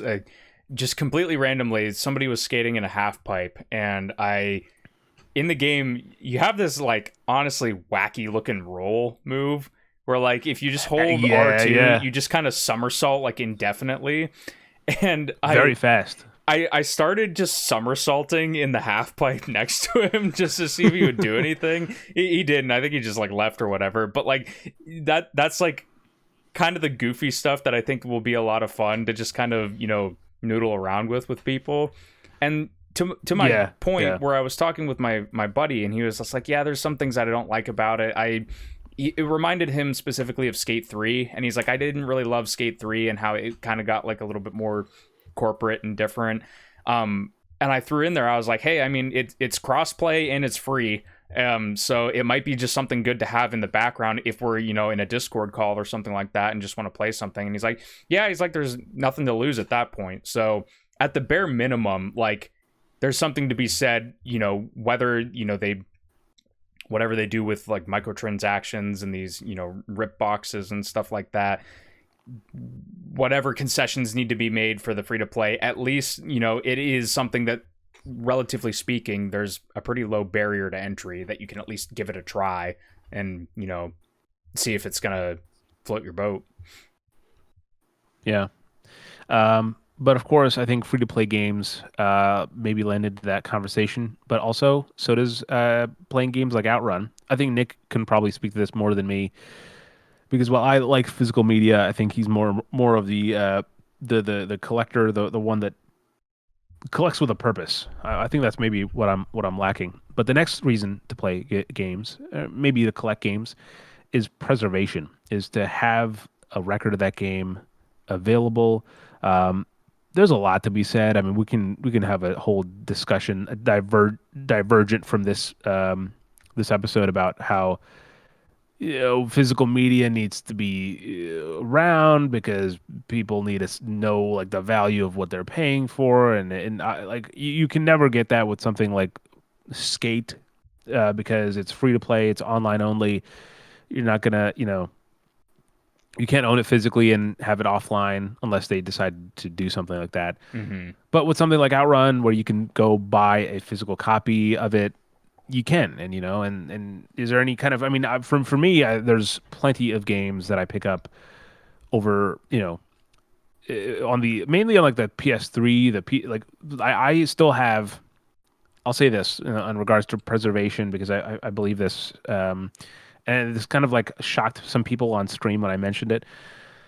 But I still have my Pokemon Pearl cartridge from the DS, the one that I used to play as a kid. So I haven't done this in a while, but I could very well go pick up my 3DS, plug in my cartridge, and I can look through all of the Pokemon that I had, all the original like the original save file that I put like 80 something hours into after like resetting it and going for my final playthrough or whatever. Hmm. So um, I have that, but then I also have, I'll go if I go to a game store and I see a game that I'm interested in, as someone this is going to be sound like a bad example, perhaps, but considering the subject material, but I recently picked up Black Ops 1 and 2 on the 360, even though I own them on the PS3 because the 360 is much better for preservation in terms of, or sorry, the Xbox in general, the ecosystem is much better for preservation because you can just put a 360 game into an Xbox Series X, which is what I did to play those games again. And so I've been kind of keeping an eye out in certain games that I haven't thought about, but not haven't thought about like certain games that I think maybe I had wanted to play when I was younger that like I remember seeing on the storefronts that I couldn't afford back then or couldn't ask for back then. I'm now keeping an eye out for so that I can be like, oh yeah, I'm definitely gonna pick that up. Like I picked up Vanquish Oh, recently, nice. not recently, but that was one I knew I'd want to get, just to have. And yeah, there's a few games like that are on my list. And so that's certainly a reason. Nick, I'll let you speak to this because I think you have maybe more to say on it than me. Yeah, I mean, collecting anything, right, is preserving something in some fashion, right? Whether it's physically preserving like a thing so that it doesn't get destroyed or lost, whether it's preserving a memory with something. Funny enough, I feel like your Pokemon Pearl example is both of those things, because Yeah, you yeah. have your actual memories and that you can go back to and visit at any point, really. Um, with a lot of my collecting, it's always been couched in I want to actually play these games. That's what I want to buy is stuff that I actually want to experience. In recent years, it's also partially evolved into like, okay, this is a game that has something really cool about it. It's also not really likely to come back in any kind of meaningful way via a remaster, via a port, like the rights are lost or something like that. And so that's the kind of stuff that's been attracting me with certain games recently. Um, I haven't picked it up yet, but I'm going to be purchasing a copy of The Puppeteer on the PS3, which is I've heard Oh, nice. incredible things about that for years at this point, and that was one of those like Japan studio games, and like I just something about that game is probably just never going to come back. Like you're gonna have to play that on a PS3 or like emulate it, which I don't have anything against people that emulate games. I personally don't really do it that often, but at the same time, like you said, like I like having it on the shelf whenever I want to go and play something like that. Um, Yeah, I think it also adds like a sense of ownership in a way that mhm. I think that nostalgia definitely plays a part in it, right? Because I think we grew up in a time when like we had game stores a lot more abundantly.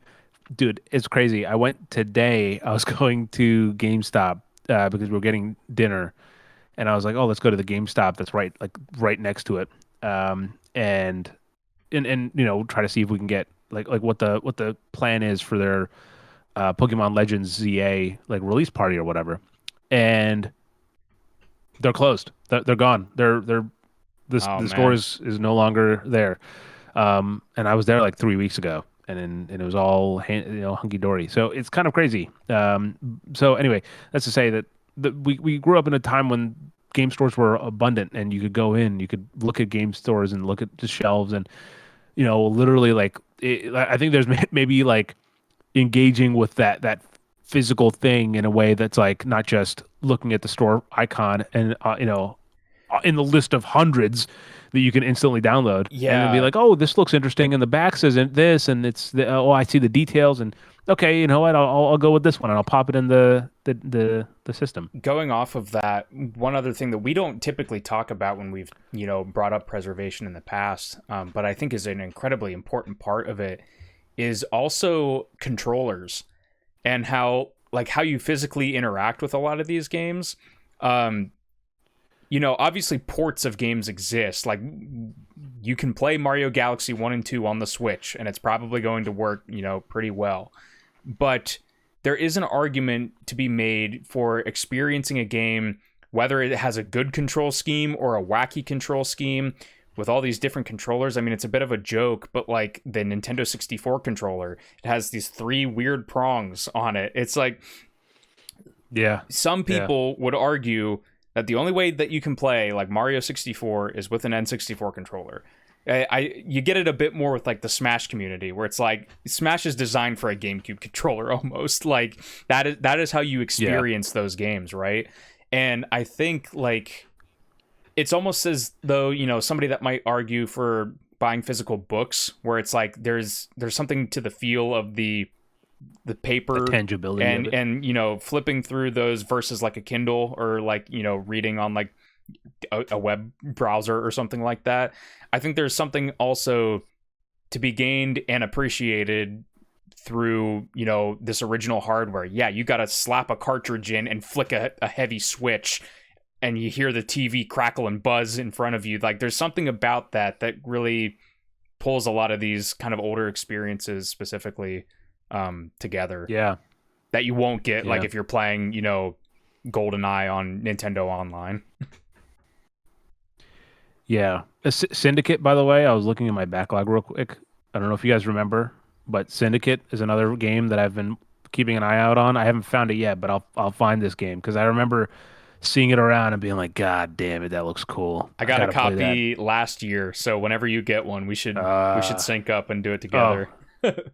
absolutely. And so yeah, the preservation is important to at least to that degree, but also knowing that you own that media helps a lot as well. And preservation can also be like digital, even though it's like a little bit more precarious with everything else in terms of like digital ownership. It can go, it can certainly fit the parameters. But speaking of, well, actually, I'll bounce off of the game that I was talking about, Syndicate. Syndicate was developed by Machine Games way, way back in 2012. And recently, I've been playing a Machine Games game that's not that one. It's came out just a few years afterwards. In it did come out, right? I am serious, right? Syndicate is Machine Games Hmm? game. I don't actually know if it's Machine Games. I think it's EA, Oh, maybe. it's Starbreeze. It's Starbreeze. Starbreeze. So yes, it's similar because Starbreeze was the team that I think it eventually ended up becoming Machine Games. So I was kind of going in the right place. But either way, I'll use Syndicate as a loose bounce off point to say that I've been playing Wolfenstein from Machine Games, The New Order, which came out in 2014. And that brings us to the last category of reasons to play games. And I think it kind of blends a few different ones together, like most of them, and that is commentary. Uh, Obviously, this game is pretty straightforward because the sales pitch is that you're killing Nazis. Like that's the baseline, and it's not a hard baseline to sell because it's a pretty universal. Like we can. It's a pretty universal thing you can say like, oh yeah, fuck Nazis, sure. Like that's a easy thing to get ahead of, and I Hmm. think that's like something that they leaned very heavily on. And I think it is the second or maybe the spin-off game, but they one of the games that were like that it was part of the marketing was like, yeah, we don't like Nazis was the big kind of marketing campaign for it. But I didn't know much else about Wolfenstein. I hadn't played any of the other ones. Wolfenstein the original was like a stealth game, but Wolfenstein 3D was the kind of big first person shooter. The kind of I think it came out. This is off the top of my head, but I did look at this recently, so it's probably I'm going to remember roughly. But it's like 1992, I believe, is when Wolfenstein 3D came out. And then I think 4 years later, 3, 4 years later, was when the first Doom came out, and like 4 or 5 years later was when Quake came out. So Wolfenstein 3D was huge for the gaming industry, at least in that degree. Before I think maybe more than a lot of people know. But I didn't know much about it other than like, oh, I know what it looked like or whatever. And so going into the New Order, I was kind of just expecting a game where I killed some Nazis. I have played the Old Blood, the standalone DLC, but that one's very simple. It's very like it's like 6 hours. You get a little bit of a taste of what's going on, and it's like fucking goes crazy by the end of it. It Mm. doesn't quite feel. It definitely doesn't prepare you because that's chronologically it's the first game, but it doesn't quite prepare you for what's happening in this one. Uh, I am absolutely blown away by Wolfenstein: The New Order. I think it is incredible on multiple levels. I don't think it's a flawless game. It definitely has some issues, and I'm going to go into more of those in the review I'm writing that you can read over on respawnstation.com. But what I will say is, like mechanically it's fine. Like it runs on I think id Tech 5. I think it was the last game that runs on id Tech 5 because then after that Doom quickly picks it up with like the 2016 Doom goes to like id Tech 6, and then like the second Wolfenstein game is also on that one. So Hmm. that's all to say. It's not the newest system, but it runs really well. Like they go for 60 frames per second. Most of the game really feels designed to get out of your way. Like menus aren't overcome. Like you don't spend a lot of time in menus. Um, as you're playing the game, the skill tree is auto unlocked. So like if you're doing a lot of stealth stuff, you'll just unlock stealth points that automatically develop that build.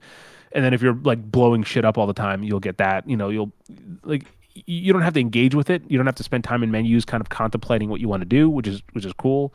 Um, and yeah, there's just not a lot of kind of menus to distract you from living in that world. And when you actually think about that world, it starts off at the start of the game. You're in World War II, and then it quickly. Have you played the New Order, Nick? I don't know. Couple years ago, yeah. So right after that, there's a time jump of 15 years, and all of a sudden you're snapped back into reality, and not only do you find out that the Nazis have taken over the world, that they've won World War II, but also like you have something to fight for now that's more than just like, oh, I'm fighting for my country. And so you join the resistance as BJ Blazkowicz, and the game starts. It's like 11 hours or so long. It goes on an absolutely wild ride of like the amount of places you go. Like you start the game and you're like, oh, I kind of get it. Like you're storming the castle or whatever. But then like the places that the game takes you is just is crazy. And I don't want to ruin it entirely, but like you go high up and down way down below, and it's a cool ride. But then the game does something that I don't think a lot of first person shooters really go for. I also don't I really haven't seen this in the discussion around this game. Like look, I haven't done deep dives into like video essays on Wolfenstein: The New Order because obviously I didn't want spoilers before I played the game. But in the general discourse about the game, I didn't really see it mentioned about how like strong narratively this game is because look, this is Wolfenstein. They could go make a game that's literally just like Doom, but with a white guy with blonde hair and blue eyes in Nazi Germany, and it'd be perfectly serviceable and it works fine. And I think that's kind of maybe what the 2008 Wolfenstein was. Um, but this one, they go for something totally different where they're like, yeah, let's keep the Macho Man 80s action hero vibe that the games kind of in exude, but then they add so much more intention and kind of narrative structure to it. It has man, it's shot so weirdly. And at first, it's almost like jarring that like when I first noticed because it's like handheld and it's like he's getting out of a car and then they'll move the camera down to his feet and like it's instead of just cutting it's like you see the movement of the camera and it feels so weird, but then the more you go on you realize like it's like these weird kind of like interludes that he's adding as he's kind of going through these monologues. And while BJ is like this hulking brooding man, that's like just I mean he goes through like Ethan Winters level of punishments in this game. uh but at the same time he has some of the most deeply kind of introspective observations that somehow still work for me. Like there's like I can't even quote all of the stuff that that he says, but like there's a line towards the end of the game where he's like, I've seen, you know, a sunset on 5 different moons, I've fought in wars, and I'd give it like I'd do anything just to like see you again. And it's all because, you know, he has this one person now that he's like wants to start a life with, that he has something someone to fight for. And like that's such a crazy idea for an action hero and a first person shooter to kind of to do that. Mm. um and also kind of before I kind of say the last thing about the game, I think I also really appreciate how the game depicts fascism, because obviously like fascism fucking sucks, right? Sorry guys, and I hate to be the controversial one over on respawnstation.com, but we don't like fascists over here. And the game has such an accurate portrayal of like, you know, as someone who's always been very interested in history, you can definitely like there's a lot of signs of fascism that are like kind of tried and tried and tested.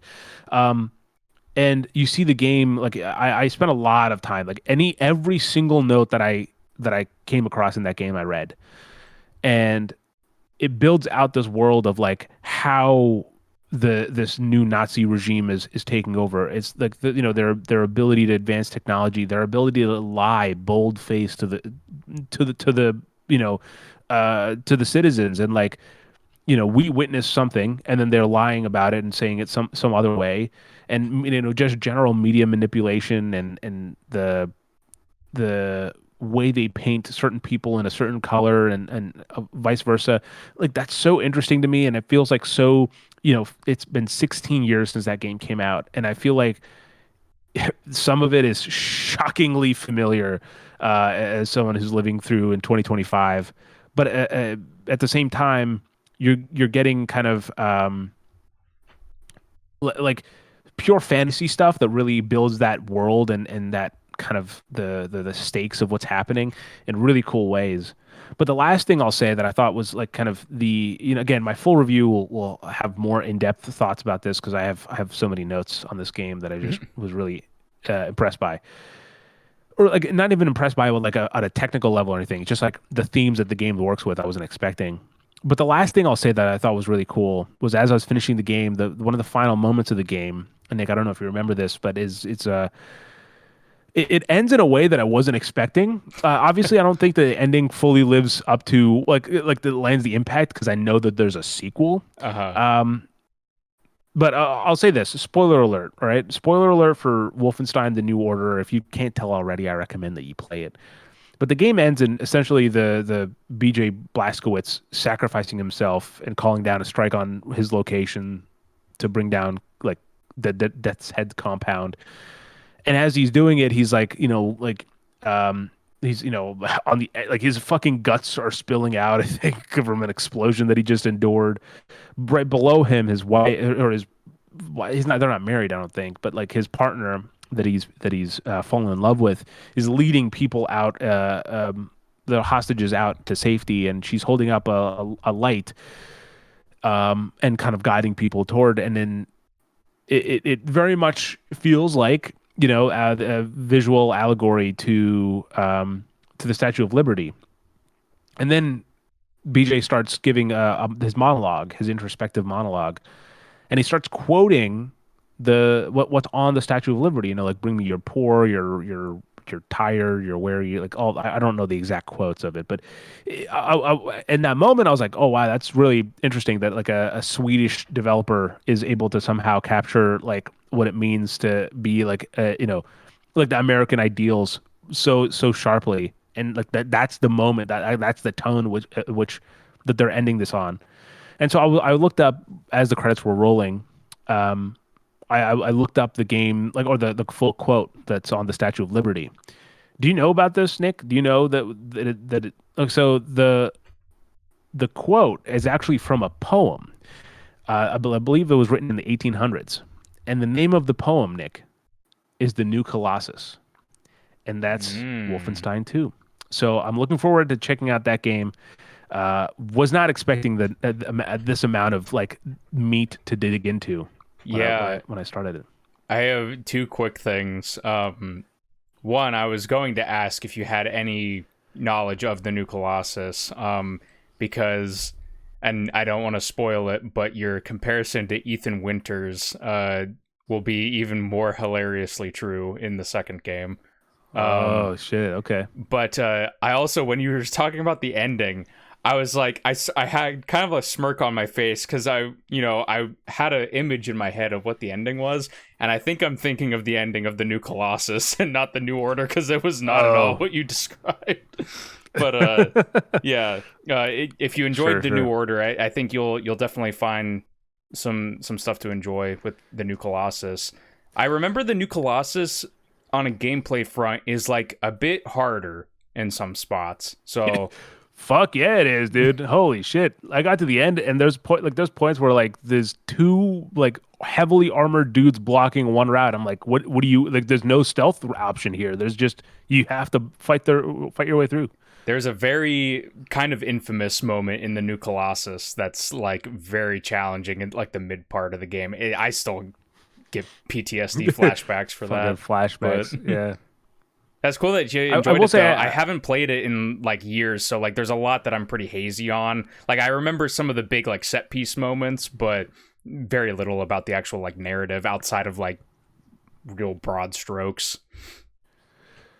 see, so I did mention the Old Blood, but I forgot, but I did play Young Blood, and that was actually the first Wolfenstein game I played. I played it with Alexa in co-op a few years ago at this point, and that game does not prepare you for the new order. And I like, I played it and I was like, oh, I get it. It's like you're running around and shooting people, and but this time it's co-op. But like there's Nazis that are littering the map, and you just go around killing them, do some objectives. Like it wasn't like that. I felt it was like an egregiously bad game, but it just wasn't like incredibly engaging narratively, which you know sometimes I like my skate dots, and then sometimes I like to be kind of fed more of a story. And Mm. so I wasn't expecting that to be so interesting in this game of like having this weird quality. I mean, like I really cannot describe the like go and watch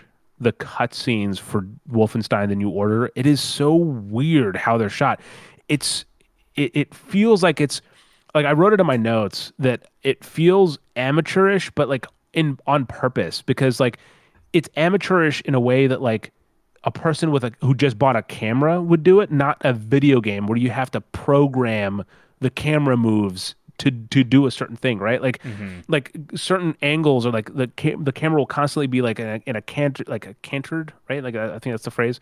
Um, Angle or like it'll like cut off someone's face or like you can't fully see what's going on and like it feels like an amateur is shooting it, but it's so much it feels like it's like very intentful that they're doing it because of the work that goes into it. So anyway, there you go. That's the last part. It's commentary. The last reason to play games is to experience their narratives and get something out of it, like understand what they're doing, how they did it. And I think some people I think more and more people nowadays don't do this as much, which is, similar to how we were talking about like appreciating the art of video games. There's a lot of narrative structures in video games that maybe people like, oh, I'm just gonna fly through the dialogue, or I don't really need to pay attention to it. I'm not saying you have to be like what I do, where I read every note. You don't have to read every note. You can just read some notes and you can kind of get some general ideas of things. But like you'd be surprised of how much you can find yourself connecting to when you do stuff like that? You know, how much kind of meat that you get from those bones when you take the time to interact with the game further than just, oh, I get it. I have to shoot some Nazis and I move from point A to point B. And I think that doing that gets you a lot of empathy. That's something that's been kind of a lot of the things that we've talked about here has been kind of general broad categories, but there's a lot of things in video games that help in outside of video games, just in the general real life. You know, once you turn off the console, there's things that stay with you. There's moments that you kind of think about, but there's also like general empathy. I think in general, generally in fiction, I think people who read also have higher kind of empathy because if you relate to a fictional character enough, you can also get, you can do the same to a real person. There's a few other ones that I'll highlight of stuff that why video games might be worth playing or might be good. Obviously, everything in moderation. All right. If you're just playing 10 hours of fucking, I don't know what you'd be, Nick. What's a game people be playing 10 hours of? Oh, fuck. Borderlands 4. I didn't mean to say 10 hours like that. I didn't mean to say it like that. It popped But into if you're my a fucking head loser when you playing said that. Borderlands 4, if you're a loser playing Borderlands 4 for 10 hours a day, no, if you're playing games 10 hours every single day and you're kind of just, that's all you do, that would be different. But here's some things that I'll highlight for you guys. So there was a study done with the Association of Video Gaming with Cognitive Performance. So nearly 2,000 children aged 9 to 10 who played video games outperformed non-gamers on tasks of response inhibition and working memory. Also found that through fMRI that the difference in brain activity in children who played video games and those who did not. A brain and body study says that this is a different one, is reported on by Western University News, I think is what it is. Among 1,000 adults globally, more frequent game playing was associated with better performance in cognitive skills like memory, attention, reasoning, verbal abilities. Playing video games has a positive effect on cognition, though not necessarily on mental health. So you got to manage your own. You got to pay for your own therapist. From the University of Limerick in Ireland, regular gamers versus non-gamers completed so regular gamers, as compared to non-gamers, completed tasks involving attention, working memory, and visuospatial memory faster. For example, 12 to 17% faster in some tasks, while cognitive fatigue was similar between both groups. So same kind of effort put in, but higher, kind of more faster results. From Sparks is a gamified CBT style intervention for adolescents with mild to moderate depression. Trials showed that it is effective in reducing depressive symptoms. There's also observational follow-up data on its implementation, showing uptake and symptom change. Obviously, it's, they're like, this is not professional fucking advice, obviously. Just want to put that out there as a disclaimer from our lawyers, because we definitely have those.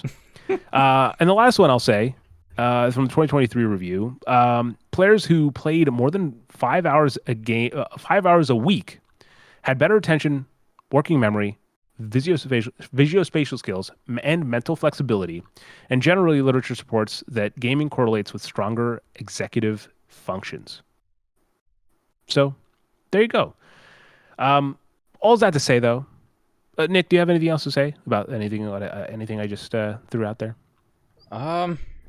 No, for the episode, anything else we want to? I think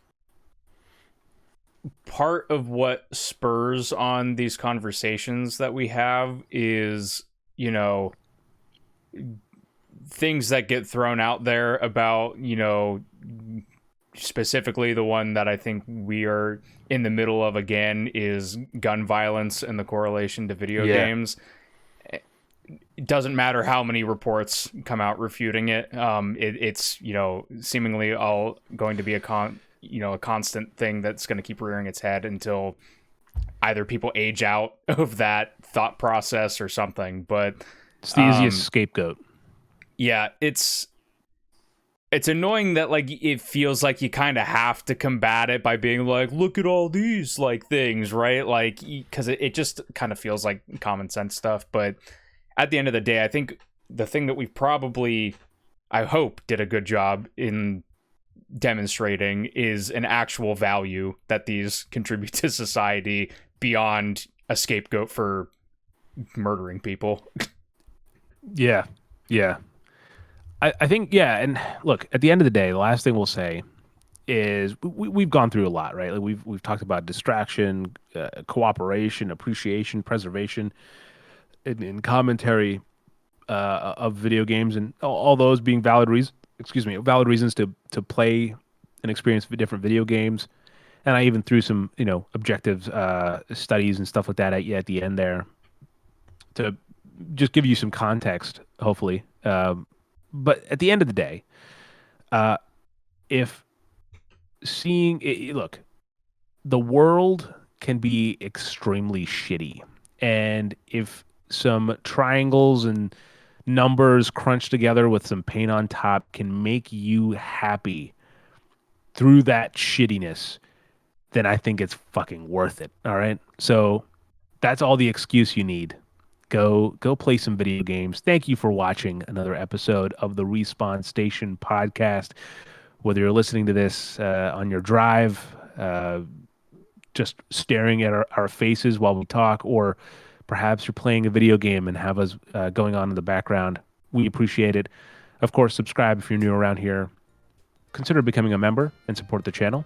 And as always, thank you to Nick for joining me. Thank you for listening.